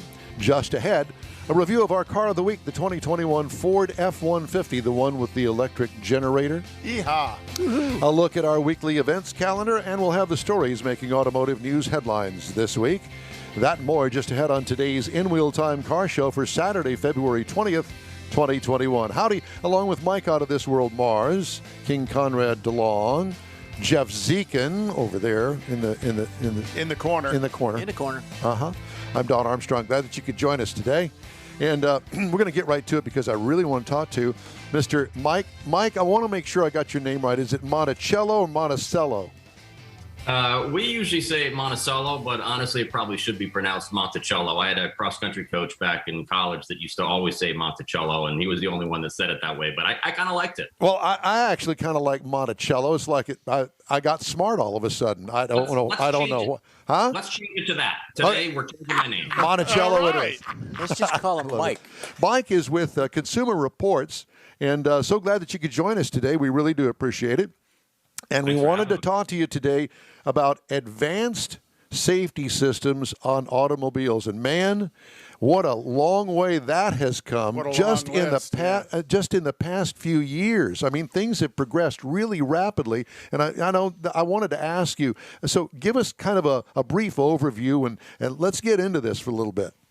Yeah. So, well, the brief overview is what we're talking about here is we're talking about systems like forward collision warning, automatic emergency braking, pedestrian detection, blind spot warning. Those are the safety systems. There's other systems that are more driver assist systems, such as lane keeping assistance and adaptive cruise control. Those aren't really safety systems. So we're really focused on these systems.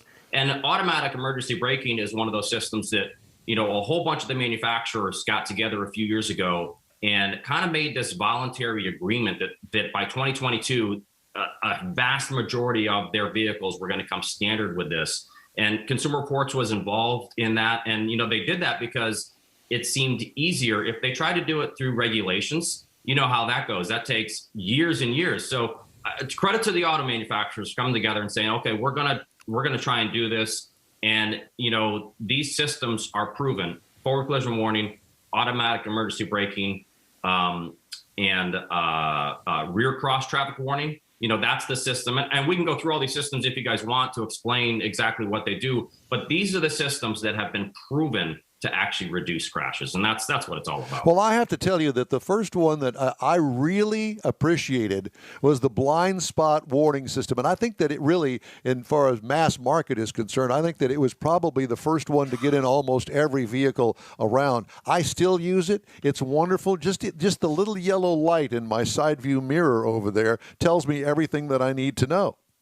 Right. And blind spot warning is actually, we're seeing many more vehicles are coming standard with automatic emergency braking and forward collision warning. Blind spot warning is still a lot of cars are coming standard with blind spot warning, but that's one of the ones that is still sometimes an option. So that's not coming standard, or it's not coming standard across all the trim lines. So it may not have it on the base or maybe the second tier trim. And and also the thing about blind spot warning is, of the safety systems, it's likely the one that a owner is going to notice more than any other, because anytime a car comes alongside you in your blind spot, like you said, that's when that little yellow or red icon is going to show up, usually in your side mirror, maybe in the A-pillar. And then the other neat thing is, if you for some reason don't notice that and you put on your turn signal, this is only for people who actually, use their turn signals. Yeah. Which leaves all the BMW owners out, right? I don't want to call anyone specifically out. That's what you guys said. But if you put on your turn signal with a car in your blind spot, then that icon will flash at you. So to really get your attention, say, hey, there's someone over there. So. And some cars will, in the past, used to shake the seat as well. Yeah, Cadillac did that. Yeah. No, General Motors has a what they call this sort of like safety seat that the whole seat will vibrate, which is actually a really good idea, because that really alerts you. Maybe so let me ask a question on Consumer Reports. Do you guys survey how many customers don't realize they have automatic braking on their car, automatic collision braking on their car? Because I think there's a lot of customers out there that don't realize that's on their vehicle. I'm sure there is. I actually don't know. I'm sure we've done that. I don't have the numbers offhand on me, but I'm sure it's quite a lot of people don't realize it. What they're hopefully only going to see, and a lot of them won't, if they're cautious drivers, they never know it's there, right? They won't ever see it there, because the first thing they're going to get is a forward collision warning. So an alert in their instrument cluster that's going to flash at them. Maybe it's going to say brake or something. It's going to say something to warn them. And, some systems, I will say, though, are a lot more cautious than others, right? So, if you might see it and you're like, why is it even telling me this? But I will say, even the ones that are more cautious would much rather have those than not have it at all, right? But if you, when the system actually does start braking on you, and it's gonna take you by surprise. It's going to freak you out is what it's going to do. Yeah. And the other thing is same thing with rear cross traffic warning. Now, usually rear cross traffic warning comes in the same package as blind spot warning. They group those together. And rear cross traffic warning, that's when you put the car in reverse. And of course, as you guys know, all cars these days have to come with a rear view camera. So it's usually going to display in your infotainment screen. And so when you put it in reverse, it's now sensing for vehicles coming from both sides behind you. This is when you're backing up out of a parking spot and maybe you can't see. And it can sense the car coming before you can even see it in the mirror or in the rear view camera. And it will then start giving you warnings. Usually it's going to flash at you and probably tell you which side the vehicle is coming from. And if it has rear automatic braking, which is, again, something not a lot of cars have yet, but they're coming, rear automatic braking will actually slam on the brakes for you as well. That's the Volvo commercial with the family. Yep. It's really a catchy commercial, and really like it. And I have to tell you that I love those cross traffic alerts. Those things, and with the braking, it's the bomb. Yeah. In terms of systems that you're going to notice, right? Like you said, blind spot warning, you're going to notice more than any other of these safety systems. Rear cross traffic warning is probably what you're going to notice second, because look, we're backing up out of parking spots all the time. I love all of these systems. The one that I absolutely despise is that lane keeping assist. And every car that I get into that's got it on, I turn it off. It drives me insane. You know how to turn it off, Don? Use the blinker. It doesn't activate if you use the blinker. No, this is the lane keeping assist. I know. It keeps you in your lane rather than changing lanes. Right. Well, no, this is perfect. This is kind of something that Consumer Reports is behind, along with AAA, JD Power. We're trying to kind of clear the confusion about all these safety and driver assist names. This is a great topic, because the manufacturers use all different kinds of names for all these different systems because they want to be able to brand their system. And not to call out Subaru, but Subaru actually did a great job with what they call their EyeSight. It's a suite of advanced safety and driver assist systems, right? But even within that, they still call, they might call it, side collision assistance or something, or forward mitigation something or other, right? So what we've tried to do is we've come up with a list of safety and driver assist names that we're trying to get the whole industry common to adopt. And that's why I think there's some confusion. So lane departure warning is different than lane keeping assistance. Lane departure warning, I think, is what you're talking about, where if you get near a lane and then it either is going to start beeping at you or try to steer you back across. That's it. Lane keeping assistance is more of a system that you hopefully would only be using on the highway. And that's actually going to be steering. It could actually do the steering for you and try and keep the car within the lane. But yeah, lane departure warning is something that is helpful, right? Especially, let's say if you're driving sleepy or if you aren't paying attention, it's going to beep at you or try and get your attention if you start drifting across that lane. But because some systems are so sensitive, it's just the way they tune them. I think some people are going to turn them off because they don't want to keep hearing that beeping sound, right? So there's usually a little button somewhere on the dashboard or maybe on the center console. You can press that, turn that off, and then you don't have it. Lane keeping assistance is a different thing, which kind of comes into that whole, what we have termed active driving assistance, which is the combination of lane keeping assistance, which is giving steering assist, and adaptive cruise control, which, as you guys know, will keep a gap to the car ahead after you set your speed and will brake the car for you. A lot of the systems even can come to a complete stop in traffic and then get going again. So we call that active driving assistance when you group lane keeping assistance, the steering assist, like the Tesla autopilot, with adaptive cruise control. That's what we're calling it. And that's what we're hoping the industry is going to adopt. Create some sort of standardization so the consumer can look model to model or, and here or brand I am, to brand. Yeah, and I'm the perfect example because I was calling it lane keeping assist, and it's really departure warning. Yeah. How does it work? Does it work off of GPS? Because I know here in Houston, with all the road changes and construction, they're always moving lanes. So how does that vehicle know that it's in a lane? Well, so it's a combination of sensors and cameras. The Cadillac system, which is the system that we've rated the highest. That's called Super Cruise, and that one does have pre-mapped road. It will only work on pre-mapped divided highways, and that's one of the reasons why we like it so much, because it won't turn on, say, on a back road or even a 2-lane road. It has to be a divided, pre-mapped highway, and they've mapped most of the highways, so it should work most places. But the other key thing about that Cadillac Super Cruise system, and one of the big reasons why when we tested 17 of these active driving assistance systems recently, it was evaluated as the best according to Consumer Reports, is because it uses a direct driver monitoring system, right? So it's got an infrared camera that is in front looking at the driver's eyes. And so once you set the Super Cruise and you're going down the highway at your set speed, and it will take care of the steering. You can actually take your hands fully off the wheel, and you will not have to, as long as you're paying attention to the road, the system will not make you put your hands back on the wheel unless it encounters some situations coming up that like the stripes in the road go away because you're entering a construction zone. Exactly. It might not know about a construction zone ahead of time, but it does know about a sharp curve coming. So if it has to, it will slow the car down to make sure it can make it through the turn. If for some reason it feels, and so there's this green LED, there's lights on top of the steering rim. It's actually really neat. So you know when it's good to go and you're fine. But again, if you are looking over here or you're looking down and you're looking at your phone, it's gonna start warning you up. You got to look back, at the road. Pay attention, fool.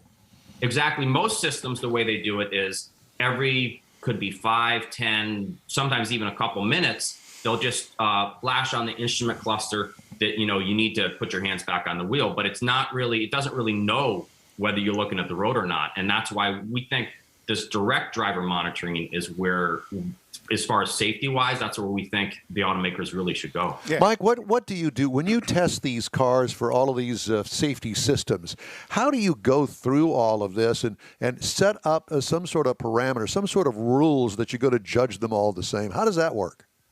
Well, I'm actually not the one that does that. We have another couple people that do that. But what they do is, first of all, we've now put lines, so we have this 327 acre facility in central eastern Connecticut, kind of out in the woods. Used to be the old Connecticut dragway before they sold it to Consumer Reports back in the 80s. And so we have, this huge long straightaway. So in other words, what you're telling us is you got a drag strip out there in your backyard. Mm-hmm. We like that. Yep. Well, once this whole COVID thing is over, come out and take a visit and maybe get you on our podcast or something. So anyway, go ahead. Yeah, so we've now put lines on our track so that we can, evaluate how well these systems work. We also now have a pedestrian test dummy that we use to check out the pedestrian detection system that's linked with. Have you had any accidents with the pedestrians? Only once. Only once. I feel bad for the poor dummy. Yeah, we've got Don instead. That's me. And then we also have a foam test car. So we test both the pedestrian detection in the daylight and at night. And we test whether the automatic emergency braking system works properly with this foam test car. That if the car does hit it, which has happened a few times, the car explodes into 30 pieces, and then our poor tech engineer Sean Sinclair has to put it back together. So he's not too happy with you if that happens. I can only. So you don't use a brick wall to actually test it. No, we stopped doing that. Yeah. Yeah. We did that once. I like the fact that you said you stopped doing that. Yeah. Yeah, I've seen people use a kind of like a drive-through curtain at the new car manufacturers when they're training salespeople at those events to show them the auto braking, and you kind of drive through a curtain that brakes, and just in case the car doesn't stop, it still senses that there. That's smart. I didn't know they were doing that. Yeah, it's much better than my buddy down there. He used a brick wall. He wanted to see if it really worked. He used a brick wall. How did that work out? It worked. It worked. It saved him. He's the one that said, "Hold my beer, watch this." Exactly. I just want to clarify. I was joking about the brick wall. We didn't actually use that. Well, unfortunately, I wasn't. But So are you in Connecticut right now? I am. Yeah. Where at in Connecticut? I'm at my girlfriend's in East Hampton, and I live in Colchester. Colchester is where the test track is actually located. How deep's the snow? We've probably got about a foot or so. Not too bad. Yeah, we freaked out very over 2 inches of nonchalantly, he sleep. says a foot. Yeah. How are you guys doing? We got power back. You got any Good. water? Don't have water yet, but we got power back. I got water. I got in a bottle. I feel for you guys. I know it's a real tough situation right now. Mike, can you take us over to your sink and show us what water looks like? So the other thing that I wanted to talk to you about is I want to know, how in the world did you get this primo job at the Auto Test Center at Consumer Reports? No kidding. Why, I know your good looks probably has a lot to do with it, but it's just like, what a dream job that would be. How fun. Yeah. It's funny. I remember sitting around, I've been a car guy for, since forever. me, my brother, my dad. And I remember sitting around in high school with a bunch of my car buddies. We were reading the car magazines, Car and Driver, Road and Track, all those things. Oh, yeah. And we're like, how do you get that job? How do you get that job where you're driving and writing about these cars? And we were so dumb, we didn't know how, right? So, long story short, I went to school, and then I realized that the way to do this was through journalism, but I already had a degree. So I went back to school and got a master's degree in journalism. And then that started me on my path. And I honestly thought I was going to have to work, in newspapers. Not that there's anything wrong with that, but I thought I was just going to have to be like a beat reporter, work my way up through the ladder. But as part of my master's program, we had to do a summer internship, and I was just so fortunate that I got a summer internship at Road and Track out in California. That's where they were located back then. And then again, super fortunate that someone was retiring when my internship was done, and I got on full time there, and I was there for 10 years. And but I'm from the East Coast. I'd always wanted to get back here, and so I started paying attention to openings at the Auto Test Center at Consumer Reports. And when one was available, I jumped on it, and again, just was super fortunate to get the job. And it's amazing. The other places I worked, we never had our own test facility, and I can't tell you how amazing it is to when you need to reevaluate a car. There was something that you're like, that you're writing your story, right? And you're like, I got to go take this around the track again, just double check what this person said that I didn't see that, so go take it around the test track, and you get to reevaluate that. And we have all of our engineers there. Of course, right now we don't, because we're all working from home. But when things are working properly, it's a pretty amazing thing. And I just feel so fortunate that I have this opportunity. Well, clearly you're talented enough that they keep you around the place. I mean, it's how long have you been there now? Well, yeah, I fooled them for 5 years now. So they got on. Let's hope they don't catch on. Yeah. Well, I have to tell you that I worked with a guy that he was a car guy, and Consumer Reports. I hate Consumer Reports. They always, but I've always liked Consumer Reports. They tell it like it is, and I have to tell you that whatever it says in Consumer Reports, a lot of people follow that, and and they're consistent. That's the thing about them. There really isn't a lot of opinion. What Consumer Reports delivers is basically test facts, and that's one of the things I like about it as well. And that's why we have you on, because it's a non-biased opinion. Hey, here are the facts. We tested all these cars in this advanced safety systems, and this is what we came up with. We got the good, better, best, and not so good, and not so best. That's what we're trying to do. That's why we buy all of our own test cars. We do rent cars from manufacturers. A lot of publications, there's this whole press fleet of test cars throughout the country that journalists can get their hands on. And we have access to that same press fleet, but we actually pay for the use of those test cars. Again, we're trying to make it clear that we're as non-biased as we can possibly be. Right. And then we buy all of our own test cars anonymously. So we buy them from a dealer just like everyone else throughout Connecticut, and we separate it amongst all of ourselves so that hopefully the dealers won't remember us, and we do it all by email or text or phone, and that's how we purchase those cars, because we don't want not that the manufacturer would do this, but we don't want them to get their hands on the car to possibly just make sure that hey, who's the little puppy there? That's Suze. This is the Suze. Yeah, she's our studio dog. She's the producer. Yeah, she's the producer. Yeah. So I have to ask you, if what kind of personal car do you have, or can you divulge that? I can. No, I have an old Toyota Tacoma pickup truck that I've had for a while, and it just it honestly mostly stays in my garage and continues to increase in value. Yeah, it's funny. I have had a couple guys at the office have said, okay, I want first rights on that truck if you ever decide to sell it. Yeah. I mostly just use it for, going to the dump on Saturdays and just kind of putting around. But every once in a while, I need to throw a motorcycle or something in there. But we have a huge fleet of test cars because we're always buying cars and we're always selling our cars, but we keep our cars for, 6 to 8 months, maybe even a year, in case we need to retest it for some reason or reevaluate it against another car. So we end up having a fleet of cars. We have more cars everyone gets a car every night, I guess is what I'm saying. So that's why the Port Tacoma sits in the truck with the battery tender on it most of the time. So do you have a clipboard in the front seat that whoever drives it has to add their own notes to the truck or car or whatever it is?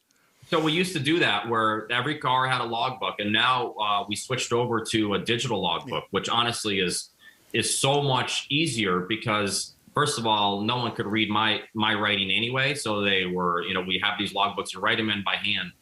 Now we've switched over to this digital logbook. So everything, our whole car list is now, on our computers.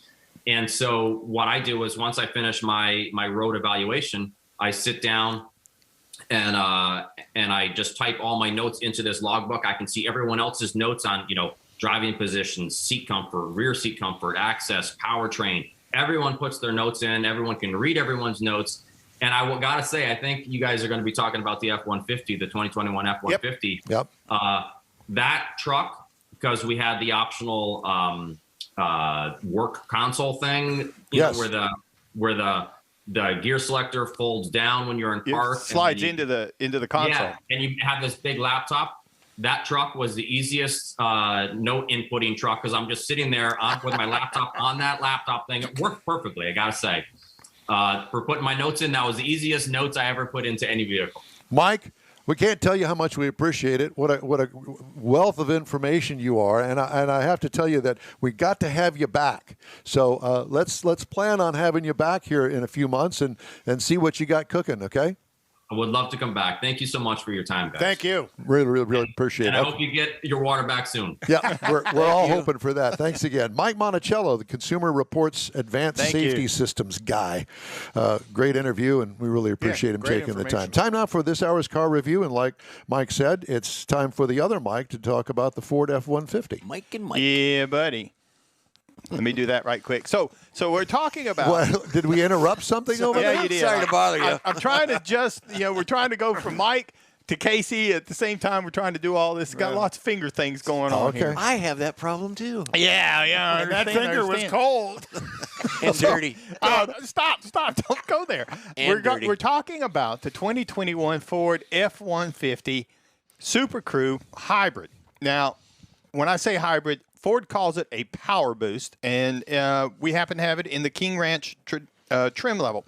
So it's a full-size pickup, best-selling truck for 43 years. And give you just a quick overview. Don went through the whole review of the truck a couple of weeks ago, so we're just going to touch on that, bring everybody up to speed. We're talking 3 cab sizes, 3 bed lengths, 6 powertrains, 6 trim levels.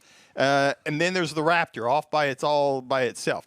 So for 2021, it's got an all new front fascia, got a grille. I love the redo they did on the hood, particularly at night. It's not as big and flat like it ran into a brick wall. It's got curves and texture. It's got some style to it. Yeah, I really like it. And so we had on ours, we had the complete LED lighting package. We had the heated power folding side mirrors, power deployable running boards, power tailgate step. We had the FX off-road package with the skid plates.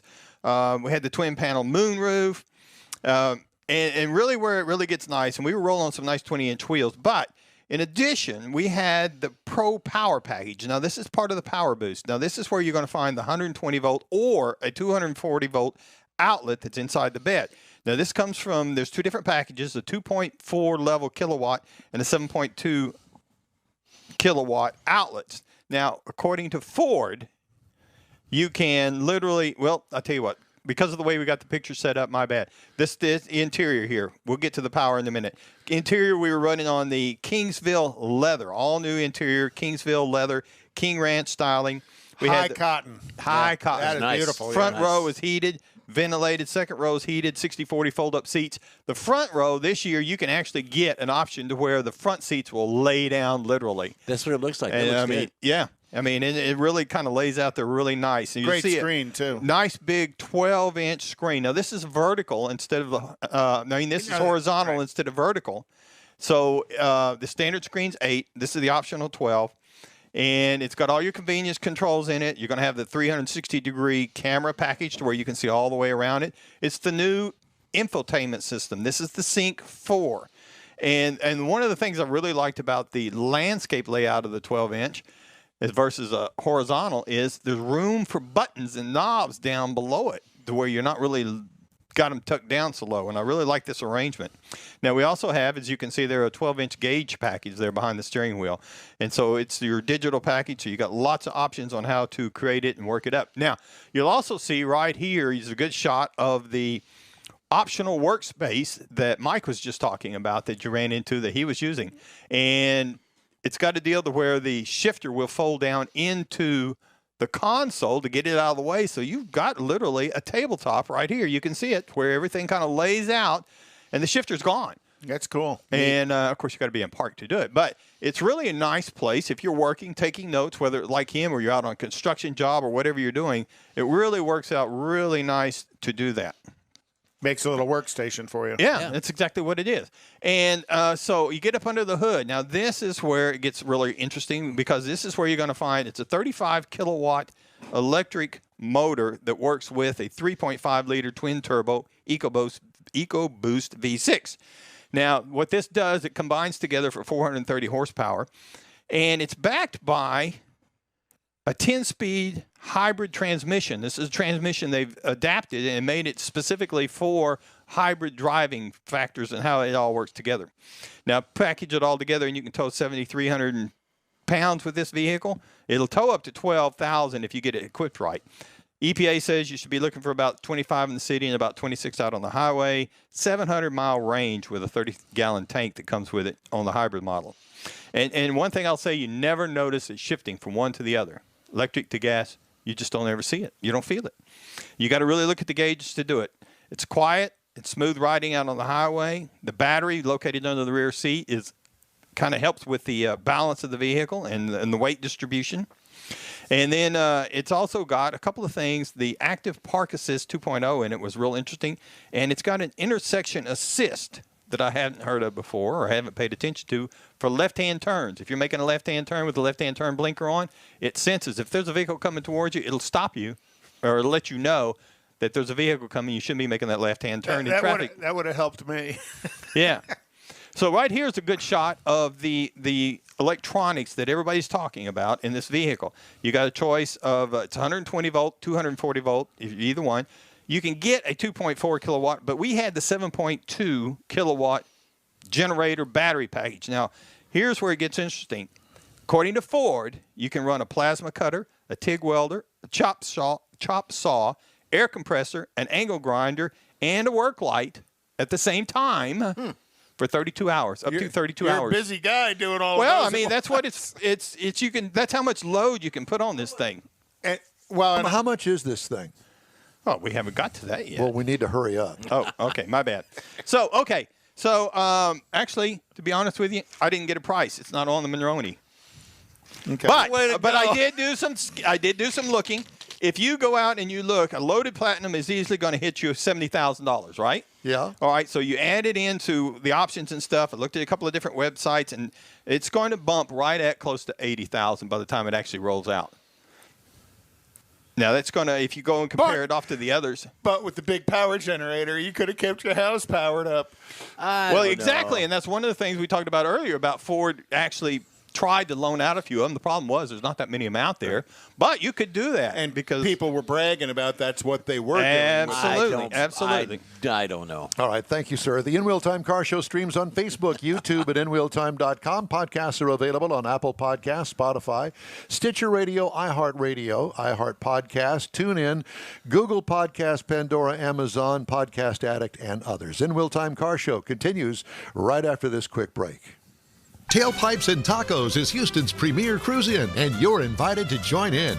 Whether you're a cruiser or spectator, Tailpipes and Tacos is the place to enjoy made-to-order breakfast tacos, fresh coffee, and mingle with Houston's fun car people.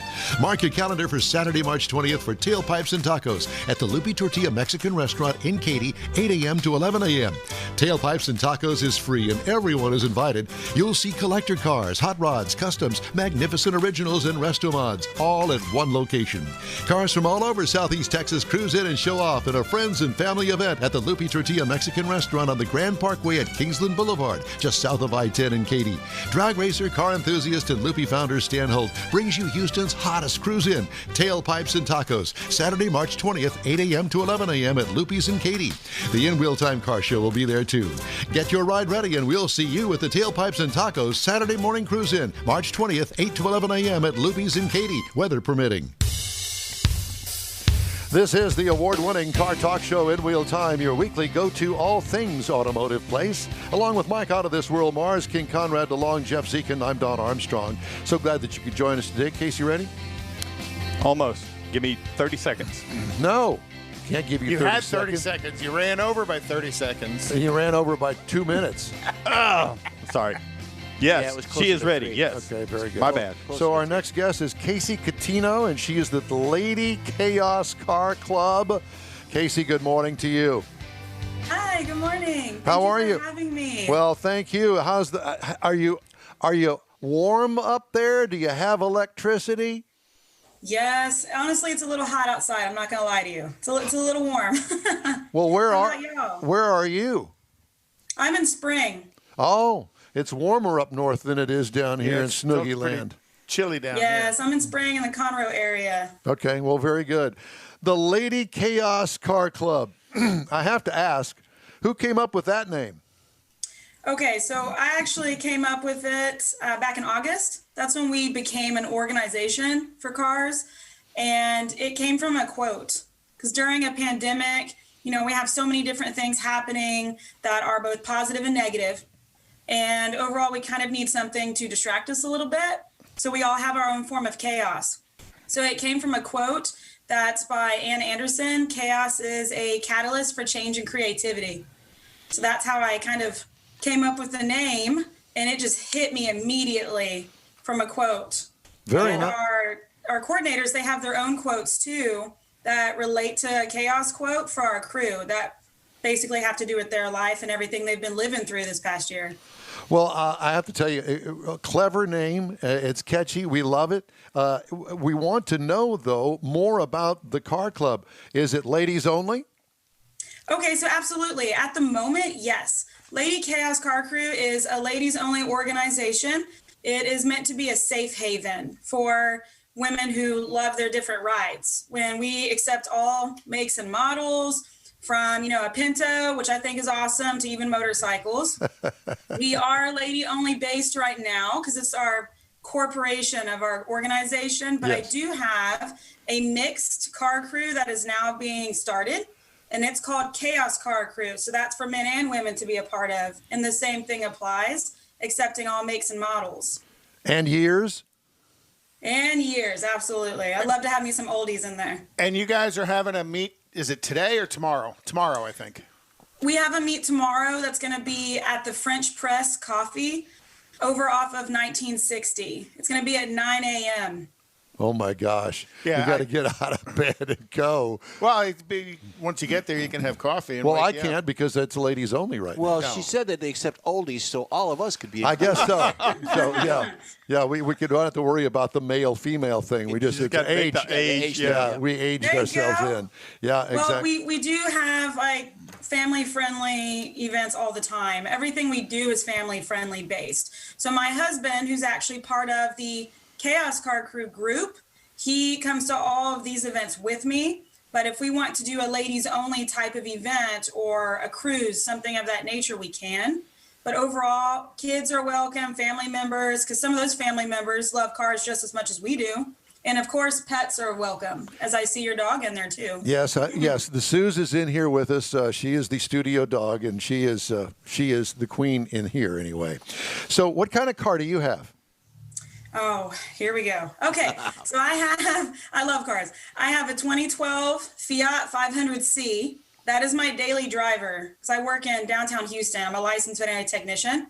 I'm a supervisor of a veterinary hospital. And I need something small to get me from point A to point B because my other vehicle is a 2018 Jeep Wrangler JKU Sport Unlimited Tsunami.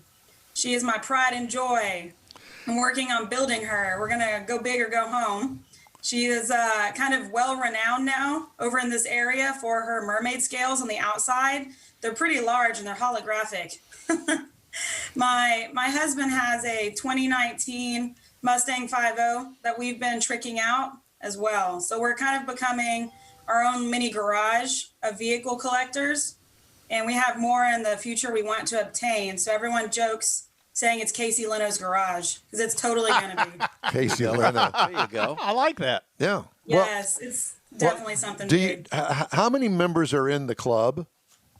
At the moment with Lady Chaos, we have about 15. We have about 15 or so, and it's growing. Every week we're getting more notifications from people who would love to be a part, come to our meets. And with that being said, our meets are everywhere. So we don't just stay in my area of Conroe Spring. We try to venture out and spread to all the other areas, including Katy, for those who live in those regions too. So we have our home here, but we definitely travel a little bit for others. Well, today we were supposed to be at the Tailpipes and Tacos Cruise-In out at the Lupi Tortilla in Katy, and that obviously was negated because of broken pipes at the restaurant, and we had to kind of cut back on that, and we weren't there, obviously. We're going to be there again in 1 month, and we invite you and your gang to come on down and join us. It's crew. It's not a gang. Yeah, it's a crew. I am so sorry. We're a gang. They're a crew. We're a gang. That's it. Gang. Yeah, we're the old road gang. But at any rate, it's a great cruise-in. All makes and models welcome. 8 to 11 a.m. on Saturday, March the 20th. I think is the next. 19th. No, it's the 20th. Is it 20? It's the 20th. I misread it. It's Excuse the 20th. me. Oh, that's great. We'd love to be there. Thank you so much. Yeah. Hey, I put your Join Me page up on our Facebook page as well because we can't get into your Facebook page because we're not members and we're not allowed to be members, and I fully understand that. But for any of our listeners that are interested in joining, they can go to our Facebook page and link direct to yours and put the request in to join. Just one operation away from joining. Oh, absolutely. That's awesome. Thank you. You're welcome. Yes, we have 2 Facebook pages, the Lady Chaos Car Crew page. Then we have the Chaos Car Crew page, which is meant for everyone to be a member of.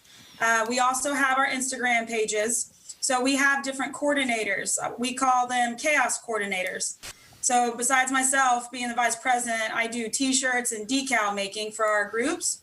And I have 3 other particular coordinators of Lady Chaos, Tara, Chelsea, and Haley. Each of them play a role in our organization keeping its flow and structure. They are primarily event coordinators, but also fantastic social media handlers. So when you join the Lady Chaos crew, do you get a pair of brass knuckles? Because that's in your logo. Well, you get them as a decal. I do collect brass knuckles myself, I will say. I am guilty of that. That's cute. The brass knuckles became the symbol immediately when the name came to be, because personally I do like things of that nature and more, and it just makes sense for what we do and what we're about as a group. We're a very passionate car group, but we're also a very determined car group too. Are you familiar with an old television show called Get Smart? Yes. So you know that the enemy of Get Smart was chaos. Mm-hmm. So Yes. I just wanted to throw that out there to make sure that you were aware of that. That was well before you were even born, but I just had to, You got to have an Agent 99 in there. That's right. And she could be Agent 99. Could be, yeah. Particularly with all the coordinated chaos. I just love all the terminology. I do too, yeah. It's fun and exciting. So some of the other cars off the top of your head in your club? We have Chargers, Challengers, Chrysler 300s. We have, of course, Mustangs. We have some Camaros. We have Tundra trucks. We got a variety. Do you have any Corvettes? Well, not as a concrete member just yet. Well, guess what? Ray. Yeah, Ray is here, and she's going to join, if that's okay. Oh, absolutely. We'd love to have you. And you have a Corvette? I do. It's undercover right now. Yeah, it's 20 years old, and but it's worthy. Yes. Oh, that's amazing. Oh, I was yeah. supposed to inherit a Corvette for this, but it didn't really happen. So I'm still a little salty about that. What do you? What's it got? 20,000 miles on It's it. got 25,000 miles on it. 20-year-old car. Wow. So yeah. So if you want to, So it doesn't get out often enough, and it needs to. Yeah. And he needs a place to take it. So there you come go. on. So when is your next event? Tomorrow. Tomorrow. 9 o'clock in It's the morning. not going to happen tomorrow. I can Oh, guarantee come on, you. Don. No. I'll give you a call early enough to get you up. No, that's not the problem. It's the bird poop stains. I can't not. Got to get rid of them. Got to go see John first. Yeah, well, I got to go see our good friend John Gray over at Gulf Coast Auto Shield. He's going to get the bird poop stains off the car. And as soon as that happens, hopefully here in the next week, then I'll be ready. So for our listeners that are interested, Lady Chaos, you guys are going to meet at 13126 FM 1960 West at the French Press Coffee Place. And it also looks like you're going to have lunch at Your Pie Houston. Is that correct? Well, we were supposed to have it at Your Pie Houston and then another area over there, but they had to close down unexpectedly. Oh, so we have some current backup plans that are in motion. That we'll have more lunch is information somewhere on. else. Yes, But they can join you at 9 o'clock tomorrow morning. absolutely. Are you going to be in your Wrangler, your Jeep Wrangler? Well, unfortunately not. My Wrangler is actually being worked on right now. I'm having a sound system installed. So I'm going to be in my little Fiat, but my Fiat is not normal by any means. It's actually lowered. It has new wheels on it. It's covered in black matte leopard spots on the outside. We're working on that too. I cannot have a normal vehicle. Now, do you do this work yourself? I do. When it comes down to the suspension and all these different things, I can help with it. It's just not something I do all the time. I do more of the designing of everything else and application of the different vinyl and whatnot. So these are actual wraps. Yes. There are different types of wraps I actually have delivered. I design all the different shapes of the leopard spots. I hand cut them and then I put them on. It took me about 2 days to do the same? Fiat. Did you do the same with the mermaid scales?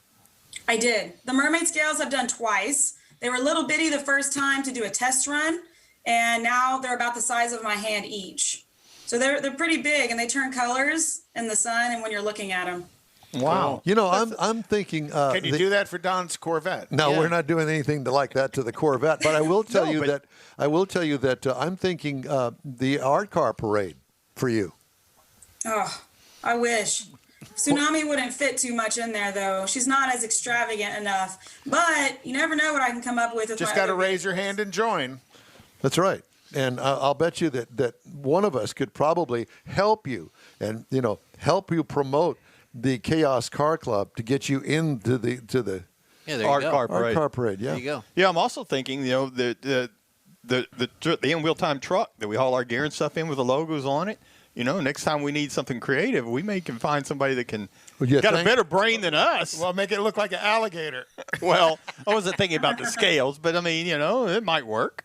Absolutely. It would be amazing. So the French Press is kind of in the area of 290 and 1960 tomorrow morning at 9. So Yes. go there uncaffeinated and go away And caffeinated. get caffeinated, right? Well, that early in the morning, and it might be a little cool out, so you might want to bring a jacket. Yeah, and leave the T-tops on.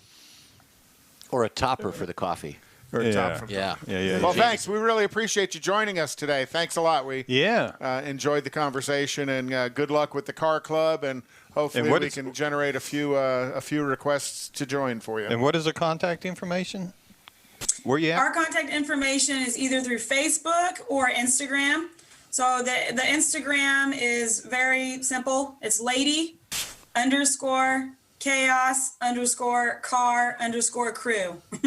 And the Facebook page is just the full name. And either one of those is totally fine. Our event coordinators are managing both, and we are quick to respond to messages and requests. Okay. Perfect. Well, I look forward to meeting you. Don't be surprised if I come up and say, guess who? Oh, I will be so excited. Please do. Please do. Definitely will. Casey says that now. She says that now. She'll be going, God, I wish you And were. I do want to thank Randy also, who I know is listening. with Yes, he is. NCAE helping us out with this. He's been our middleman between Mike and I to get this opportunity with y'all. Are you talking about So thank Randy y'all for Weldon? that. Yes, yes. Of course They've been it's- very supportive of Lady Chaos becoming our organization, and him and Robert have been providing really good guidance and advice because Oh, I've good. been kind of taking it off and going with it. Not necessarily winging it, but I'm learning as I go. By the And way- it's growing faster than I expected. Just to let you know, I do love your glasses. Oh, my Rubik's Cubes. Thank you, sir. Thank you. Casey, great to talk to you. We'll talk to you soon. We'll see you soon. All right. See y'all tomorrow. Have a great day. You too. Thanks. Casey Catino, Lady Chaos Car Club. Crew. Crew, yeah. I missed Crew that. or Car Club. It's one or the other. It's crew. Crew. It's crew. If you She said crew. If you read all of their stuff, it's Car Crew. She's shaking her head. Yes, I still got her on camera. Yes, it's crew. Okay, fine. Well, here. I just put the line through the club. Okay. Thanks for coming on. That was pretty cool. It was very cool. All right. Hey, thanks for riding with us today here on the In Wheel Time Car Show. We've got some headlines that we're going to do and maybe a little feature or two. So we invite you to stay with us. What do you want to do first? You tell me. You're in charge. I'm not in charge of anything. I got rid of that a long time ago. So, no, there's no so. So buttons. Upcoming events. We need more Jeff. Is next weekend is Lone Star Throwdown, the 26th through the 28th at Montgomery County Fairgrounds. That's right. We'll be there. Saturday, the 27th, is if you're in the Kingwood area, Hot Rods and Harleys at the Harley-Davidson store on North Point Drive in Kingwood. Friday, March 5th, is Full Circuit Track Day out in Hitchcock. Richard Tomlin was talking about that when we had him on earlier. And then also Austin, Texas is going to have their Lone Star Rod and Custom Roundup. And that's going to be, so far, still tentatively April 16th. So we'll see if that flies or not. That's a pretty cool show. Yeah, that's a huge show as well. Yeah. Well, I have to tell you, even though that the weather has been really crappy around here, especially this week, it is February. And, generally speaking, March is when all of the car shows, the spring car show season starts. And that's one of the reasons that I want to get the Corvette fixed. And February is usually our heavy winter month, even though 2 or 3 days at a time. Just this year it was a little more extreme than what we normally get. Yeah, Thank you for that. Captain Obvious. Yeah, exactly. Well, I'm just trying to. We don't know what you were trying to do. I'm going to go back to sleep over here. Please do. A couple of headlines I wanted to get in for the end of the show. Global microchip shortage staying stubbornly on center stage. A year ago, millions of Americans confident they had little to fear from a faraway viral epidemic called COVID-19. February 2021, many around the auto industry are confident that their livelihoods will not be affected by the spread of the global shortage in microchips. Wrong. Complications continue to mount. Due to the wide array of semiconductor applications in modern cars and trucks. Last week, Stellantis halted production of 9-speed transmissions at its Tipton transmission plant north of Indianapolis, furloughing 1,800 workers. Because they couldn't get chips. Vehicle assembly cutbacks at Stellantis followed similar recent moves by Ford, General Motors, Toyota, Honda, Nissan, Subaru, Volkswagen, and Daimler. Everybody. Every week I see another story about this factory having to close down. They're stopping shipments because they don't have this or Can't that. get the supplies. It's all of the chip stuff. This year is the 40th anniversary of the Nissan Maxima.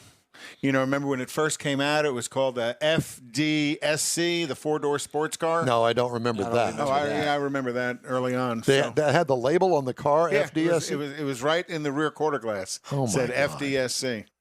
But, Weird. that's a different looking Maxima, but kind of a cool car. That was 40 years ago? 40 years ago. Wow. Okay.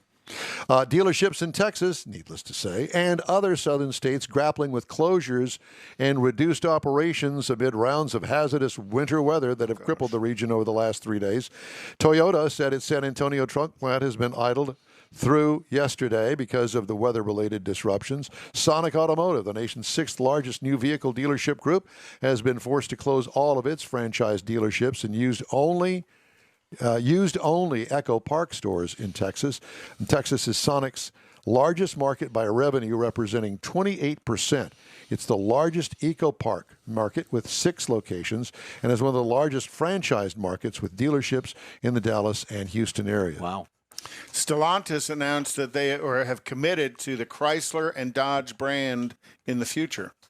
So, some questions about Chrysler, what they were going to do with Chrysler. Apparently, they have actually announced that they are going to commit to the Well, Chrysler I have to Dodge tell you, brands. I didn't think that they were going to dump Chrysler. I think that Chrysler's kind of been on hold, knowing that this merger is going to take place.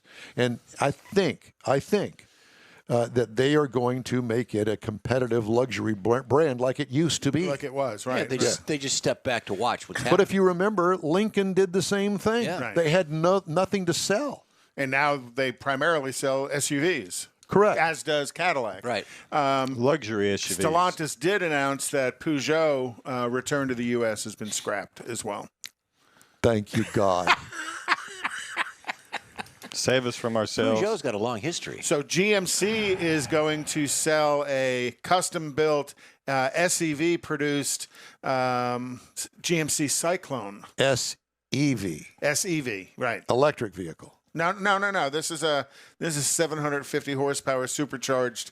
Well, SEV. I'm sorry. SVE. Oh, SVE. Special Vehicle Edition. I see. So it's that New York accent that I just couldn't get past, I guess. But I thought it was interesting to see GMC bring back the Cyclone name. Short production run, and, when you look at what T-Rex has done for Ram and what they're doing with the new Raptor, somebody on the GM side said, hey, we want to get in the game. Duh. It's about time. I mean, the It's Tremor's only been coming 20 out. years, right? I mean, it's and even though, there was also the story this week about Dodge going to disband their SRT team. That was the story. That. But they're actually just scattering them out, and they're just not going to be so specialized. But they're not giving that up just yet. I have a feeling that they're not going to give that up. No. Because it's a huge part of their income. Brand But identity. the other thing is that, so let's see, we've got it over at Dodge. I have a feeling that they're going to have it over at Chrysler, i.e. the Cadillac V Blackwing. Okay. Oh, Yeah, That would be my thought.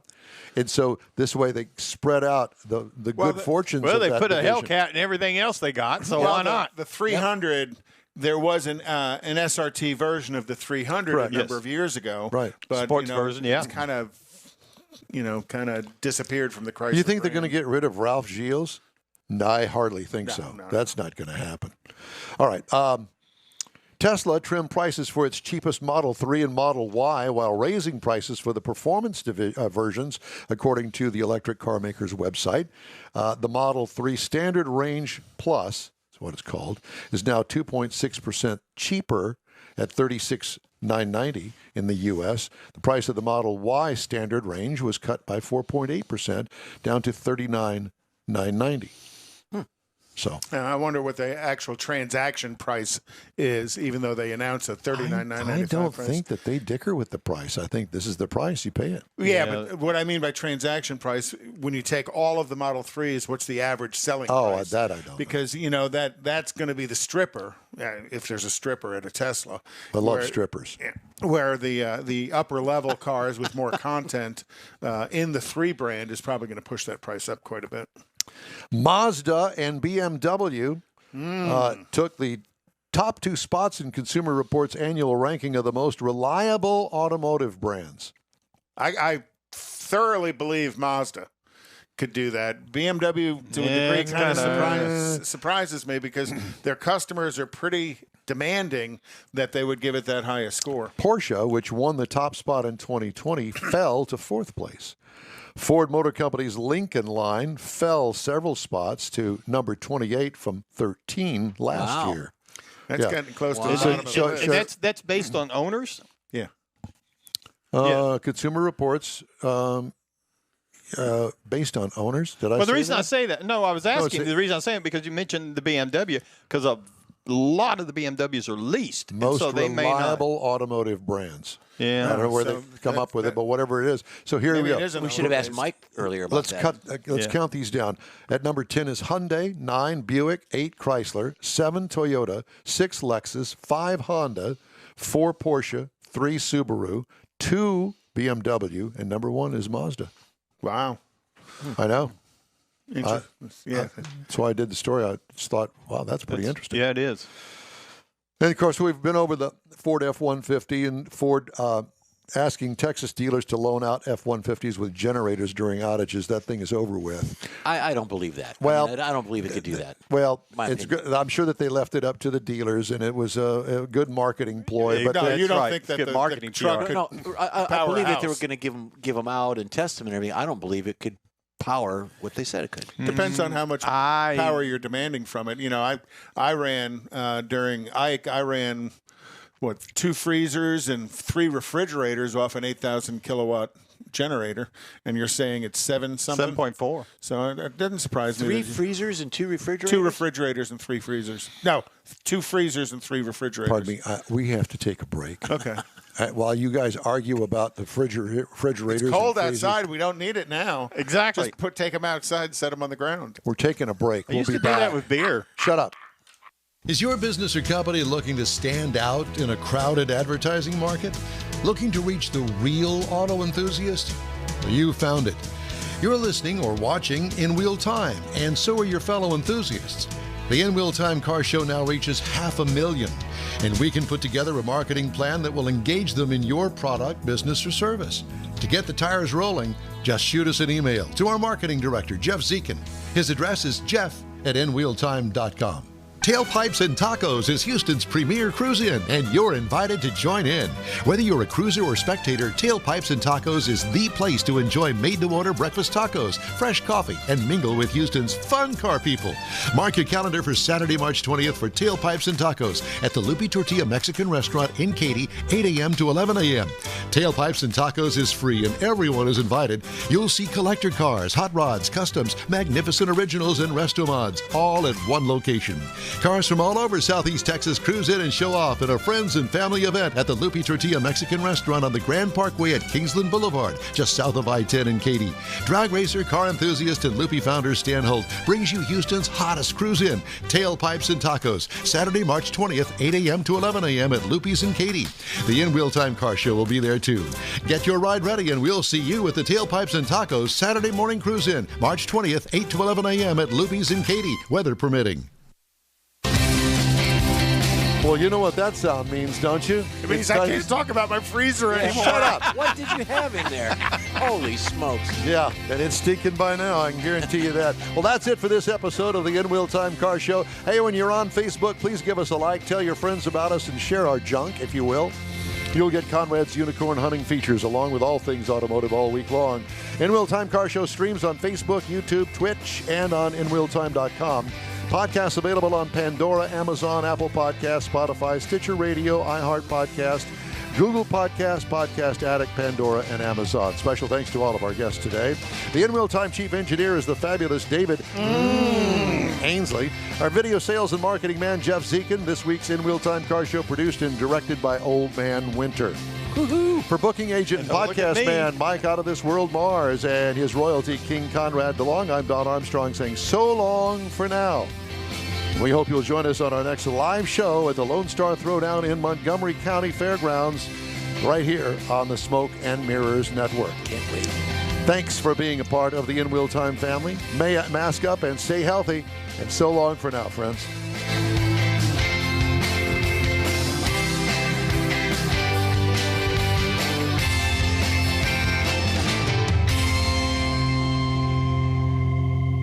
Happy birthday.